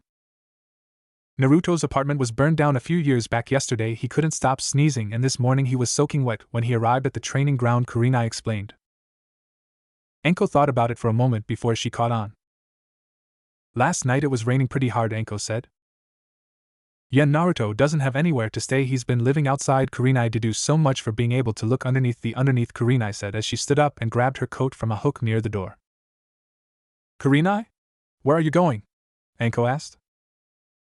I'm going to find Naruto. I'm not about to leave him living on the streets. He's staying here. If I have to knock him out or drag him here, Kurenai said as she fastened her coat. Okay, then I'd better get heading home, Anko said and shakily stood up and stumbled a few steps. You can stay if you want to. I shouldn't be too long, Kurenai offered. Nah, I've been drinking so I really can't trust myself around him when he gets here, Anko said honestly. Okay, then I'll see you tomorrow at the training ground with the rest of the... Thud. Kurenai turned around slowly to see what had made the thudding sound, only to see Anko flat on her back, unconscious and snoring loudly. Kurenai's sweat dropped. Or you can fall into a drunken coma until morning, that's good too, Kurenai deadpanned as she walked from the room. Kurenai had been looking for Naruto for the better part of 2 hours, but still she had found no sign of him. God, where the hell is he? Kurenai wondered aloud as she leaned back against a tree. Zzz. I checked the Hokage Tower, the Hokage Monument. Kurenai counted off the place she has looked in her head. Zzz. I checked the ruins of his old apartment building. I checked the... Kurenai stopped when she finally noticed the snoring above her. Zzz. You've got to be kidding, Kurenai said as she looked up into the tree above her and couldn't believe her luck. There he was, resting in the crook of one of the branches, covered by his coat but still visibly shivering.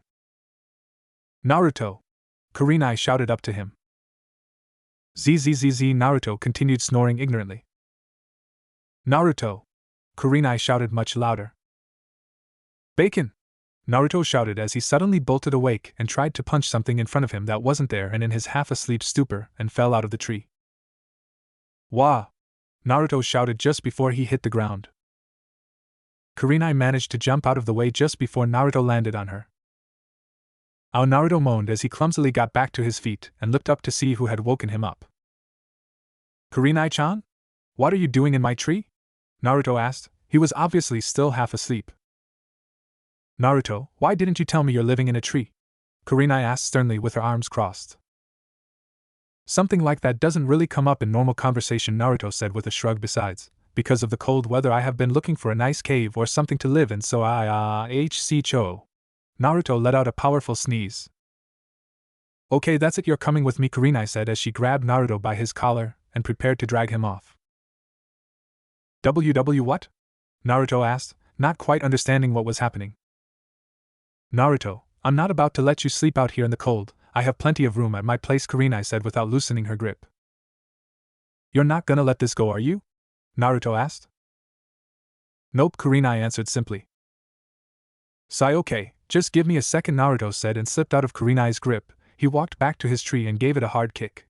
The tree shook and a moment later something fell out. It was a katana in a blue scabbard. Naruto caught the weapon and slipped it into his belt. Okay, I'm good, Naruto said as he turned around and followed Kurenai. 10 minutes later. Kurenai led Naruto through the main village towards her house. As they walked through the main road, Kurenai noticed several of the villagers shooting Naruto dirty looks. As she watched them, she felt a suddenly guilt settle on her. I can't believe I used to be just like them. A few minutes later they arrived at the house. Kurenai guided Naruto inside and towards a room. As they walked through the house, Naruto spotted Anko still unconscious on the floor of the living room. A moment later Kurenai stopped at the door next to the living room and opened it. It was a small room with a bed, closet, and a small table next to the bed. It's not much, but it's better than a tree or cave, Kurenai joked. Thanks, Kurenai-chan, I really appreciate it, Naruto thanked her and walked into the room. I'll see you in the morning, Naruto, Kurenai said with a smile and closed the door. Naruto carefully slipped off his coat and draped it over the edge of the bed, leaving him in his black long-sleeved shirt covered by a red vest. He slipped Yamato out of his belt and leaned it next to the bedside table. Finally he laid down on the bed with his arm behind his head and quickly fell asleep in the comfort. He couldn't remember the last time he slept in a bed. The next morning Kurenai was sitting at the kitchen table drinking a fresh cup of tea. A few minutes later she was joined by Anko, who had woken up on the sofa a few minutes before. Mornin', Anko greeted as she sat down and poured herself a cup. So, how are you feeling? Kurenai asked her longtime friend. I'm fine. After all these years I built up an immunity to hangovers, Anko said with a grin. A moment later, the door to the kitchen opened to reveal a sleepy Hinata with disheveled hair and dressed in white pajamas. Good morning, Kurinaya-sensei, Anko-sensei, Hinata said with a smile and a bow. Afterwards, Hinata stepped forward, took a seat across from her two senseis with her back to Hidor, and poured herself a cup of tea. A moment later, the door to the kitchen opened to reveal a fully rested Naruto dressed in a pair of black pants with his forehead protector hooked around his waist as a makeshift belt. He also wore a long-sleeved black muscle shirt, and his ever-present metal case covering his right arm and hand. Anko saw him and faltered for a moment, as her eyes wandered over his toned chest through his shirt. And oh, bad Anko, bad Anko. Anko thought to herself as she forced herself to look away. Naruto took a seat next to Hinata, who still hadn't noticed him. Good morning, Naruto greeted them with a smile. Hinata had been in the process of taking a sip of her tea when Naruto had spoken up. Cough sputter. Hinata chalked on her tea. Kurenai and Anko both smirked. Oh god, Naruto-kun, he's here. Did he sleep here? When did he get here? Oh god, my hair is a complete mess. Oh god, I'm in my pajamas. Oh god, I'm not wearing anything underneath. Hinata screamed in her mind. There was a moment of silence as Naruto poured himself a cup of tea. Eep! Hinata squeaked as she stood up and shot out of the room with speed only a ninja can muster. The next week passed pretty quickly. After meeting up that morning, Team 8 started with the bane of a ninja's existence: D-rank missions, picking weeds, capturing the escaped cat Tora, cleaning up the river, capturing the escaped cat Tora, carrying groceries, cleaning the Hokage monument, capturing that damn cat. At the moment, the team was on the outskirts of one of the training areas on their newest mission. Naruto stood with his back against a tree. He tapped his radio in his ear and spoke. Ladies, I swear to God, the first chance I get I'm gonna blast that cat into oblivion, Naruto said. BZZZ, not if I find it first, Anko's voice spoke over the radio. BZZZ, hey, I spotted it, 30 meters northeast, Tenten's voice followed. Okay, go. Kurenai's voice ordered and everyone moved. 15 minutes later, Team 8 were standing in the mission assignment room, standing across from the Hokage, Irika, and a heavy-set woman crushing the cat Tora in a hug.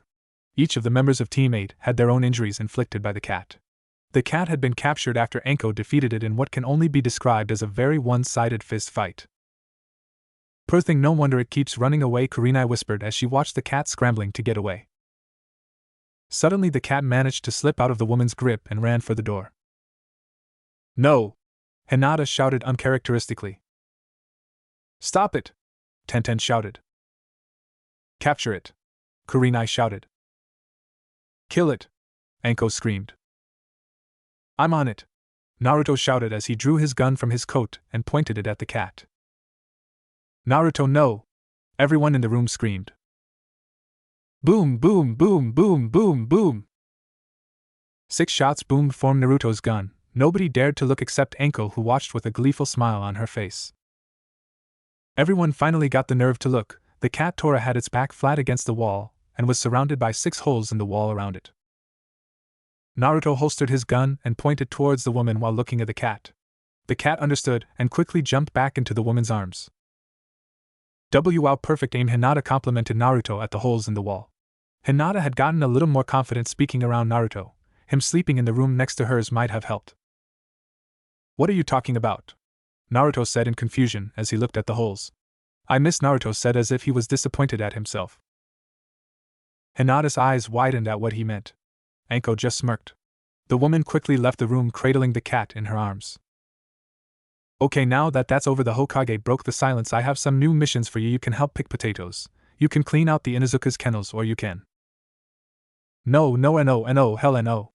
Naruto shouted. I am so sick of these chores. This is stuff that normal people can do. This is slave labor that you've labeled as missions, Naruto ranted. Naruto shows some respect. And these missions are not slave labor. Irika shouted back at Naruto. Irika, have you seen how much we get paid for these missions? In my other line of work I can make 20 times more money than that for just one mission, Naruto argued. 20 times? Really? Tenten asked. Yeah, how do you think I paid for all those pizzas and Pepsi? Naruto asked. Anyway, come on, old man, give us something real to do, Naruto said sternly. The Hokage shook his head and let out a loud sigh. Very well, I have a C-rank mission here you can do, a bridge builder needs protection as he travels home to the land of waves and completes building a bridge, the Hokage said as he tossed the scroll to Kurenai. We accept, old man, Enko screamed before anybody else had a chance to object. The D-rank missions were taking a toll on her sanity. Good, Mr. Tazuna, you can come in now, the Hokage shouted towards the door. A moment later the door opened to reveal an old man with a bottle in his hand. It's about time, I've been waiting for hours, the old man moaned before he turned his sights on teammate. His gaze lingered on Enko and Kurenai for a moment too long before he turned to look at Tenten, Hinata and finally Naruto. When he finished looking he scoffed in annoyance. Great, 2 strippers, a tomboy, a blind girl and a cripple, I'd be safer traveling with a group of bandits, Tazuna grunted as he raised his bottle to his lips by holding the neck of the bottle and started chugging it back. Boom! The bottle suddenly shattered, causing the drink to splatter on Tazuna's face, leaving him holding only the neck of the bottle. Everyone in the room looked at Naruto and saw him holding his gun with a smoking barrel aimed at Tazuna.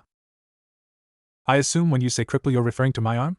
Let me tell you this, you old fart, you'll be surprised what I can do with only one arm. Hinata is not blind, Tenten can dress however the hell she pleases, and if you make an inappropriate comment about either of my senseis again the next bullet will go right between your eyes. Only I'm allowed to do that, savvy? Naruto said with a grin.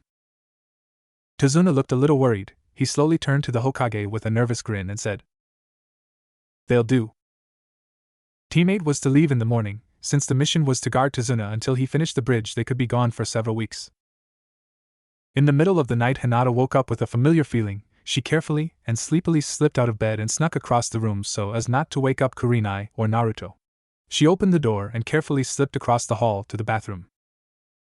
After finishing her business she snuck back across the hall and into her room. She quickly made her way to her bed and slipped under the covers. She laid her head on the soft pillow and snuggled close to Naruto, and quickly fell asleep without noticing that somehow the teddy had grown to 20 times its normal size. The next morning Hinata slowly opened her eyes as sunlight poured through the bedroom window. I thought I closed my curtains, Hinata thought as she slowly roused from her sleep. As she did she noticed that her pillow was harder than usual, but at the same time pleasantly warm. Hinata's eyes fluttered open and she froze as she found herself looking at the sleeping face of her secret crush. Her pillow was actually Naruto's shoulder. What she thought had been Naruto she was hugging was actually the chest of the real thing. And Naruto K-kun? What is Naruto-kun doing in my room? In my bed? Hinata wondered as her face turned a deep shade of red. Hinata took a quick look around and her eyes widened in realization. This isn't my room, he's not in my bed, I'm in his. Hinata's face looked like it was about to explode and she felt a little dizzy. And no, I mustn't faint, not now, Hinata said and shook it off.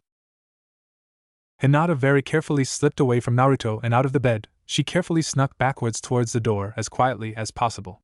She carefully slid the door open and slipped out before sliding the door shut. Hinata smiled in victory. She turned around to go back to her room but froze when she came face to face with Kurenai immediately after turning. There was no doubt that she had seen Hinata sneaking out of Naruto's room. Eep, Hinata squeaked. There was a moment of silence between the two as Kurenai just stared at Hinata and at Naruto's door. You know what? Kurenai broke the silence. I don't want to know. With that said, Kurenai walked past Hinata and towards the kitchen. It was too much for Hinata, she promptly fainted. Thud. A few hours later everyone met up at the front gates. Hinata was curiously quiet and refused to look Naruto in the face. Enko noticed this and shot Kurenai a questioning glance. Kurenai smirked back and mouthed the word later. Okay then, is everyone prepared for a long-term mission? Kurenai asked.